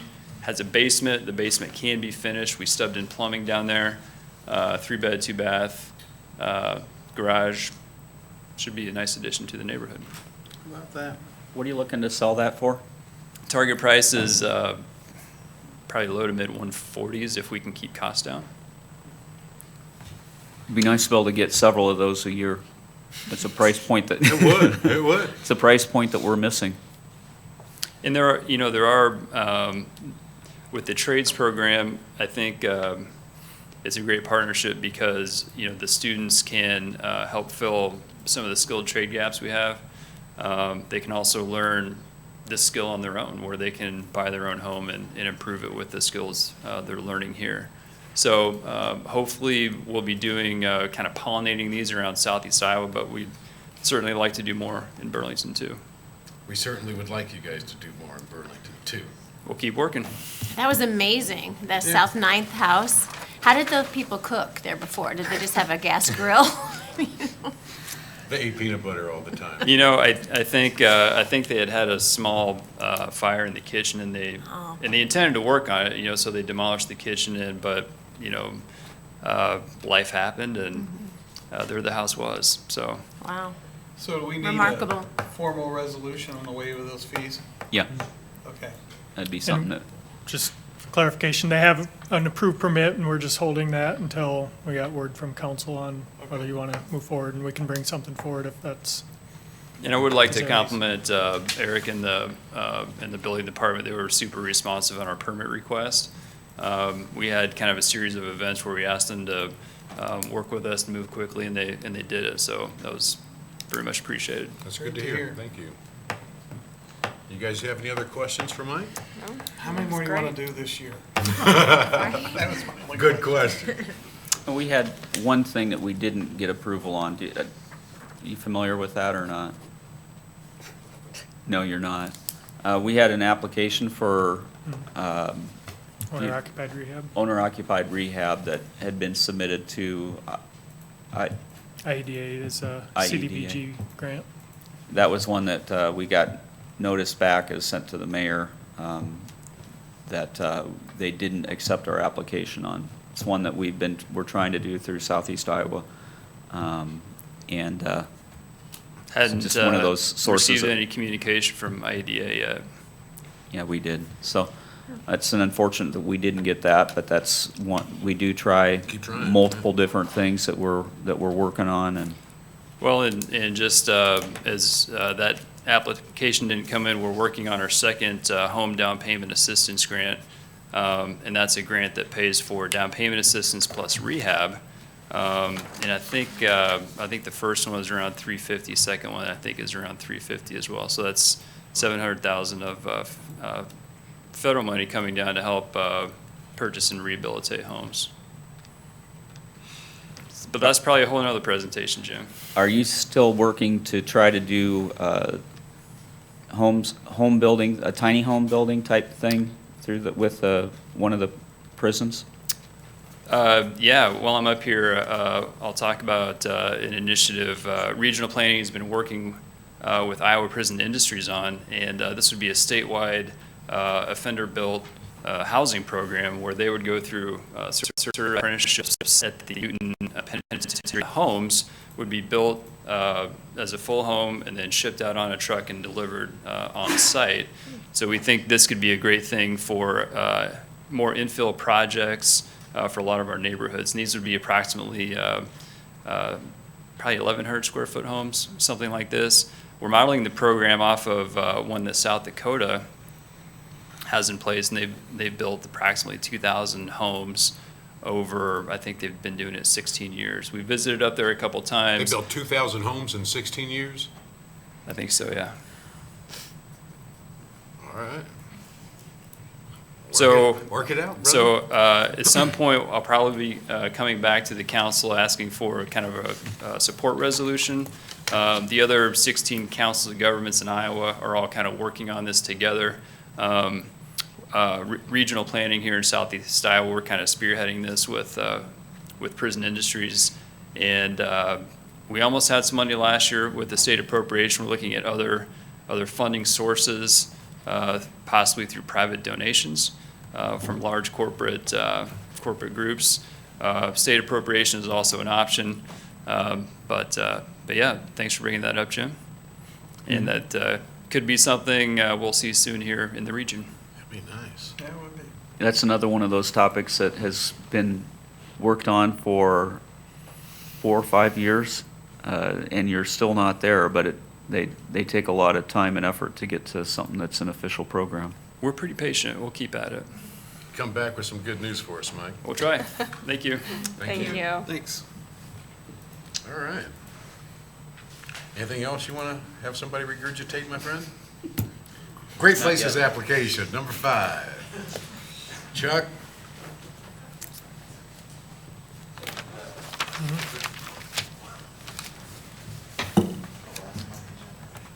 Yep. Take all the time you need. Just for some backstory here, last year, Burlington's downtown riverfront was designated as a great place, one of the Iowa Great Places that makes it eligible for grant funding. You might remember this from last year. We did a Facebook poll where we're eligible for about $200,000 to $400,000 in grant funding, and that's not enough to fund all of our Great Places vision plan, which was our riverfront vision plan from the flood mitigation study. So that had the splash pad, the floating boardwalk, the outdoor amphitheater, the seating with shade structures, anything included in our riverfront vision plan that was come up with as part of our flood mitigation project is eligible for Great Places grant money, because that whole thing is our great place, the downtown riverfront. And last year we couldn't decide which project to apply for. There was some different ideas going around there, so we didn't end up submitting an application. This year, after talking with the granting agency, Iowa Department of Cultural Affairs, they think it would be in our best interest to submit a grant for all of these projects. We have the Tiger Grant, which is about $4 million for just riverfront work, so we can likely fund the majority, if not all of these projects. So what we would do is we would apply for a Great Places project, is just Burlington riverfront, and as long as we meet our 1-to-1 match, which I'm recommending we ask for $400,000, so as long as we spend $400,000 on a variety of projects, we will be okay. That doesn't mean we'll have to get every single project done that's in our Great Places grant application. For instance, we might say we're going to get a splash pad done, a floating boardwalk, an outdoor amphitheater, a riverfront trail, and then some shading and seed structures. If we don't get to all of them, that's okay, as long as we meet our 1-to-1 match requirement. So we just spoke about a splash pad a little bit last year, and here's a rendering of what it would look like in front of our port. You can see the port shade structure up there as well. We've been discussing 2 locations. The preferred location was in front of the port, but if we wanted to take a step back and keep some of that riverfront parking, it could be shifted over to in front of the auditorium, where we have a large plaza type area right now that's not parking. And that's what it currently looks like with this phase of the flood wall constructed. The construction area stops right around here, so we'd be looking at doing a splash pad here or there, and you can see the auditorium plaza area extends quite a bit out. The other amenities we've looked at as part of our Great Places grant application are there's some larger shade structures here, and there's our outdoor amphitheater with a floating or a dock that sticks out over the river that people could play music on, and you can sit in the amphitheater and watch the performance on the river. And again, here's our floating boardwalk. We also have some boating infrastructure grant money for this. Planned as part of that are port upgrades, including new restrooms, and then a deck off the side that would be protected by the flood wall. So estimated costs for all this. The major change from last year is our splash pad for this budget is about twice as much as we budgeted last year, and that's because this one would be a recirculating splash pad. It wouldn't just use water that would continuously be pumped out. It would pump the water out, clean it, and then pump it back out. And that, in the long run, reduces operation and maintenance costs quite a bit. It's much more expensive upfront, but it's cheaper in the long run. The shade structures estimate is about $150,000 for 2 large steel structures on our riverfront overlooks, as well as a structure over the port building. Our auditorium event, the outdoor amphitheater, is $150,000. And then our floating boardwalk, some pleasure docks, and the port building upgrades are estimated at about $3.1 million. So if we do a 15% for design and then a 20% contingency, which is a very healthy contingency, the total for this project package would be a little over $5 million. That's more than 400,000. Right. So Thanks, James. funding sources, that leads me right into here. So this is what would make up the funding package for all these projects. $4 million from the Tiger Grant, 1.7 from the boating infrastructure grant, and then 400,000 from Great Places. It's important to note that from the boating infrastructure, we don't have tier 2 yet. We have tier 1, which is 200,000. So we'd still need to get 1.5 million more. And then, of course, we'd also need to be successful in our Great Places grant application. So what we've heard on the tier 2, if you get in line with having the tier 1 done, you're in pretty good position to be able to get that tier 2. Right. The tier 2, though, requires that we have a local match on it. Is that correct? It is, and we've talked about using our flood mitigation money as our match for the boating infrastructure grant. And this would also qualify as match for it. Yes, the Great Places money would also qualify as match. So the dock would be part of the boating infrastructure grant, and the flood wall will wrap around it to protect it, so we can use the wall as well as the erosion control and bank stabilization as our match for that grant.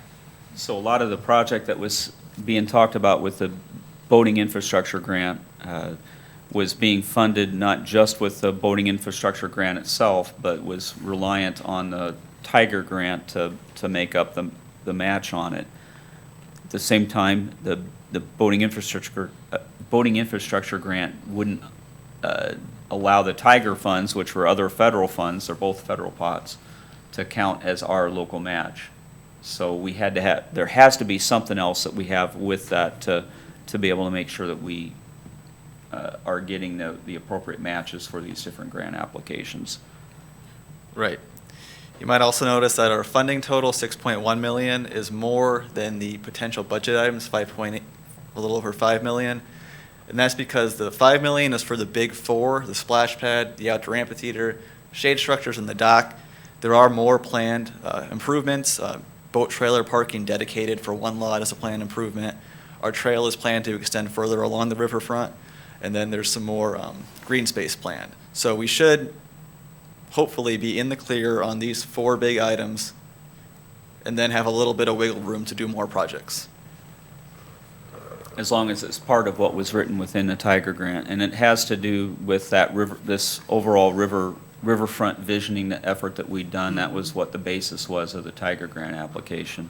Right. If the council chooses not to do these components on the Great Places and seek this funding, we still do need to have a match if we're going to go after the boating infrastructure, which is possible. As Charlie kind of noted, that we can use the next phase of our flood wall work to count as long as it's up on that northern end protecting this area, to count as our local match.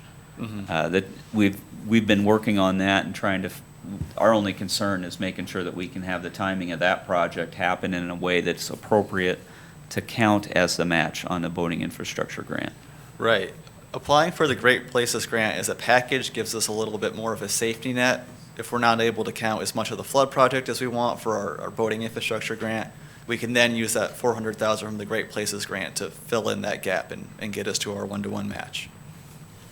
What's the stipulation on the Great Places grant? What do we have to do to get that?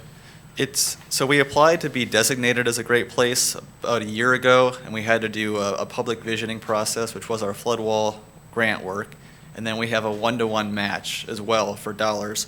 So we're using our other grants to match this Great Places grant money. You guys are hustling. Now, the question is, We're snowballing. the question, last year, as we were doing this process, we were talking about submitting one of the items on the list as our application. This time, we're looking at putting all of them on there. We're in a much different financial position in terms of having the Tiger Grant now to help to capitalize and help that process. Charlie, at this point, you're just looking to do an overall concept that includes all of these as potential projects? Yes, and like I said, they don't all have to be built. We just have to make sure we're building enough to meet our one-to-one match. So if we do $1 million worth of work, we would still be good for the Great Places Grant. You're hustling, man.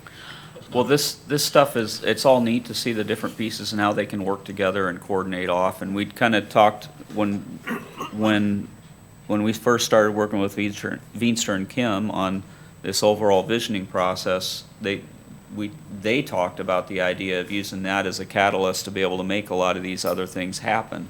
Mm-hmm. And we're seeing the ability to do it. It's just a lot of moving pieces that are going on. And It's that- like it- dominoes, one gets going and they all start going. Very exciting. Well, all right, domino player. So here's a timeline moving forward from here. I'll submit a pre-application tomorrow, and then our actual application will be due in November, and at that point, I'll need a council resolution of support for the project proposal.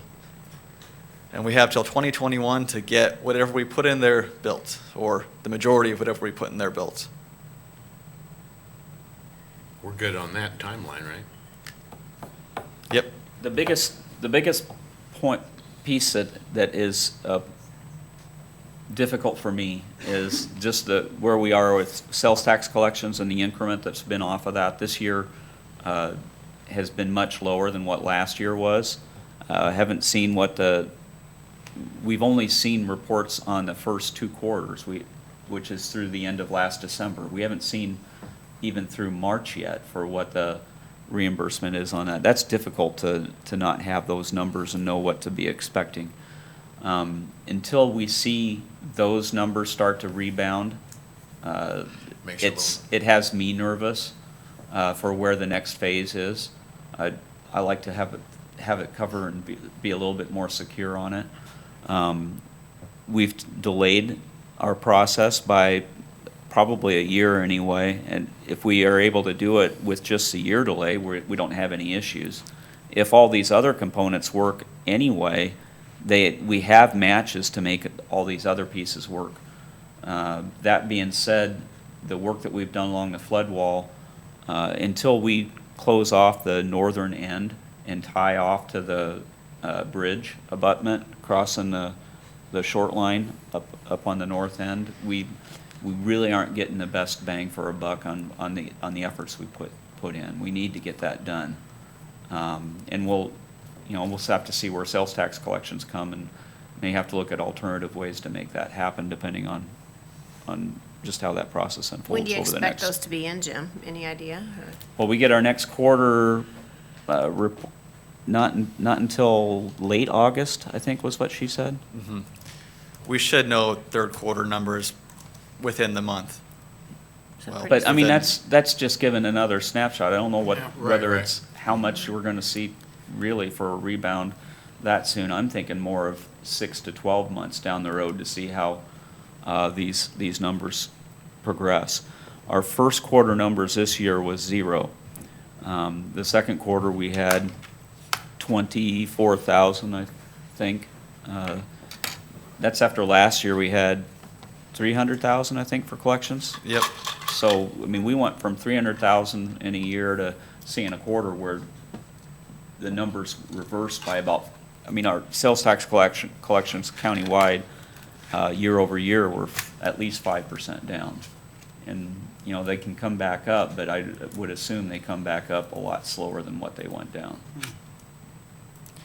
Right.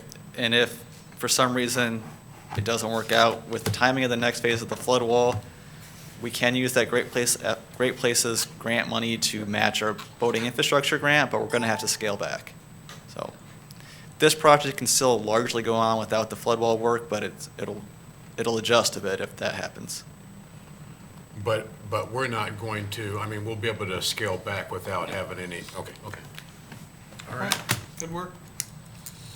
Say that to him again, man. Good work. That one was from me. All right. I think that's a part of that, though, is making sure that you recognize that depending on how the different pieces all work, we don't, even though we're including all this, we don't know at the end which ones are gonna make it through. But I will speak for the boardwalk. I had 10 voters from Sebula here this weekend, and I guarantee in the hotels, and the restaurants, and with the marina, there are 60 voters, and they probably dropped $7-8 grand here. I mean, with me, it was phenomenal. So if we could get that floating boat dock where we have the public docks, and the more we encourage that, river tourism is where we've been missing it, and we get that river tourism, it's another big, huge deal, so. It's got fired up, that's good stuff. All right. We're doing it, guys. Let's close it out. Mr. Nice. Tislin? We got do appointments. have a couple of appointments. Mayor Pro Tem, please do. My computer's closed. I missed that one. So we have, for the Joint Safety Committee, Matt Trexel and Ryan Gorley, sorry. Their terms expire, and it's requested that we reappoint both. I've got a problem with Matt Trexel. Is he here? Yeah. Then no, I don't. He's ready for a life take And then for the Riverfront Advisory Committee, Patricia Walls has expressed interest in serving, so. I'm good. And on the riverfront gender balance, we're okay? Because she's I'm not- replacing a female, I would assume. Yeah, I would assume Okay. as well. Okay, we're good. All right. Mr. Tislin? Peanut butter. Get ready. You're good? Oh, gosh. 3 on That's 3. my practicing dribbling for the Gus Macker tournament, which is this weekend, right? Correct, or next weekend? You don't have to Am I worry off about a week? dribbling. It's this weekend. Oh, I have less time to practice. This weekend. We're gonna be down. Okay, so come on down to the riverfront and check out some ballin'. Yeah. Only the best City Hall basketball team on the planet. Anyways. I regret I won't be here because I am a strong post-up player, but I won't be here and in town. I will call in for next week's meeting, city council. I'll be on vacation, but I'll do that, so. I'm gonna miss your post-up skills, but we're gonna make it happen without you, my friend. Don't let this 5'8" fool you. I'm telling you. Just want to remind everybody again, this coming Thursday, the block party, Gladys White Park, Stone Gardens, and Saunderson Heights. And for those that live close to Saunderson Heights, again, we're having pizza. And on the last day, you've got one there. I'll take one of those. And on the last day, which is August 9th, come on to Saunderson Field. Well, I'm going to feed you so much pizza, you guys are going to talk about me later. That's how much fun it's going to be.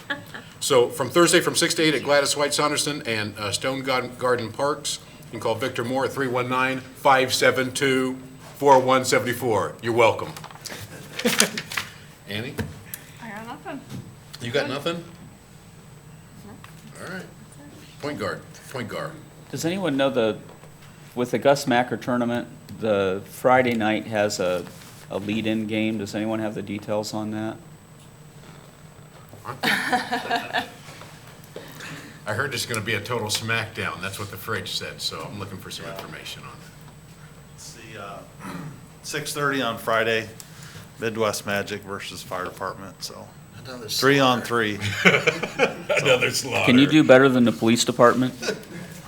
I'm not sure. I'm not playing. I'm not a basketball player, so we'll see how that goes. Well, while you're up here, do you happen to know how the boots versus badges?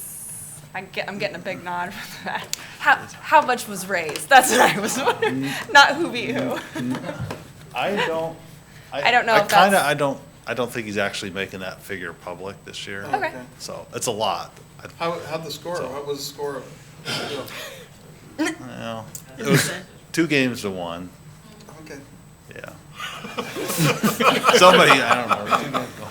Thanks, Chief. All right. Go ahead, you can do what you want. What is it? You just do what you That was pretty dangerous to say that. Yeah, I know. As you may have noticed, the security fencing at the riverfront has come down, as well as the temporary wall. My staff removed it last week. We're removing the HESCOs today, tomorrow, probably into Wednesday a little bit. But so it's open for business. I guess there's still some things that need to be buttoned up with the contractor. So there's a bit of seeding that needs to be done. Unfortunately, you have to follow seed dates. There's some in the spring and some in the fall, and so we're right in the middle of the summer. So we'll have to do it here this fall. There's quite a bit of weeds growing in there. Those supposed to be knocked down. And there's some sod in the middle that suffered a little bit when the irrigation system went kaput. So it's got to be made right. But it's open. It's just there's some contract things that need to be buttoned up before it's finalized. Looks nice. It does. And then the other thing is on Monday, or not Monday, what is it, the 7th? It's a Tuesday. They are planning to start work on Mount Pleasant Street between Roosevelt and Gear. I don't know what direction they're heading. My guess is from Roosevelt. But I will let you know. There'll be a press release out if it hasn't already gone out. Okay, thank you, sir. Along with the riverfront, as you get a chance to go down there and take a look at what's going on, I would encourage you to look at the sidewalk patterns that we've done down there and some of the lighting that's gone on down there. And the reason I mention that is we have a group that's looking forward to talking about Main Street corridor and the Jefferson Street corridor. We're looking at what are some themes that we can carry that tie into that. As we designed that sidewalk, we tried to have a pattern in there that was easier to match over time than what's down on. It's a little bit more random so that you can. Pavers are cool too, yes. Thanks, Nick. We tried to have a pattern that was a little bit easier over time to, as you get, I mean, what we've had on Jefferson Street, every time that's been replaced, it looks different, and you just can't match it. We tried to have something that purposefully had a little bit of pattern to it that allowed you to have replacements that built off of that pattern that weren't as quite as color specific. But we do want to have something that is able to carry that flavor throughout those corridors that we're going to be working on with the Tiger Grant. We do want you to also be thinking about where does that fit in for the rest of the downtown? Is that a pattern that we want to see, that we work on and try to get some schematics out there that we can have as a consistent pattern for the downtown area? Not just the sidewalk pattern, but we're going to be doing a discussion about what are the lights as we redo Jefferson Street. You have historic lights on there. What are we doing with those? Are we going to go back to those same historic lights, or are we going to do some type of light that is maybe historic in nature, but that can tie in a little bit better with what we've done on the waterfront? I think that's just something that's going to be some of those discussion topics that occurs over the next couple of years. So please do, again, take a look at those over the next couple of weeks and just be cognizant and think about how does that fit in with the downtown area. I'm on the radio, I guess, on Wednesday. Do you want to be? Oh, no. Who wants to? Yes, I'll be on the radio on Wednesday. Old PD building. Where are we at with that? Working with our attorneys on setting up the closing on that to the individuals that purchased it. How long ago was that? Last fall? Yeah.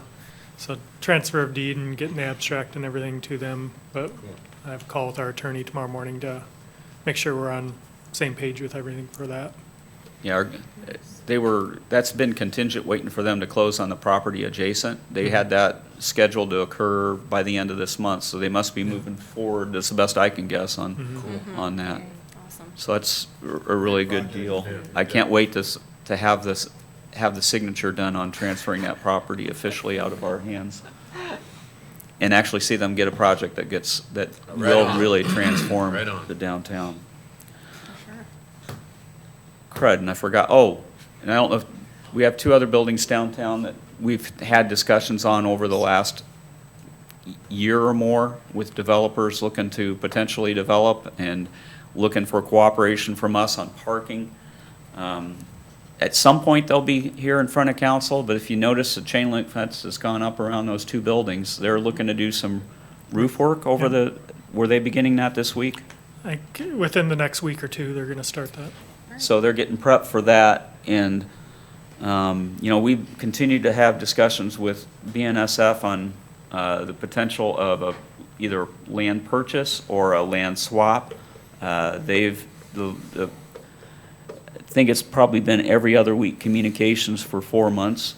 This last communication, they did seem to express an interest in having a land swap occur. Until we have something in writing that's a verbal conversation that there's an interest there, hopefully we can get something accomplished.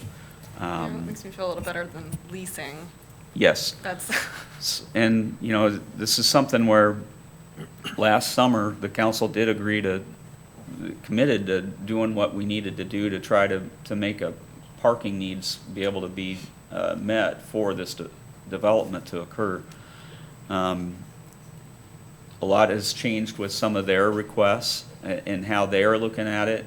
We had some potential designs, and we've set money that's part of what we've done over the last year, looking at that manor sale, making sure that we were setting enough aside that we were able to hit some of those initial cost estimates for what that might look like. We're getting closer to seeing what that might actually be and where it fits for the developer, and maybe some modifications off of that work with where they're at now too. So that will come. That's something Work your that we've magic, continued to James. talk with them about. But yeah, that's gonna be a presentation that'll come. I don't know if it'll be the next meeting, I but, think they're looking tentatively the last one in August. okay. So just to know that's on the horizon too. Okay, And that's it. a lot of great things happening. All right. We just gotta survive Nick's constant street construction. Thank you, sir. Yes, sir. And thank you, sir. Oh, you have one more thing. This guy's out of order. Come on down.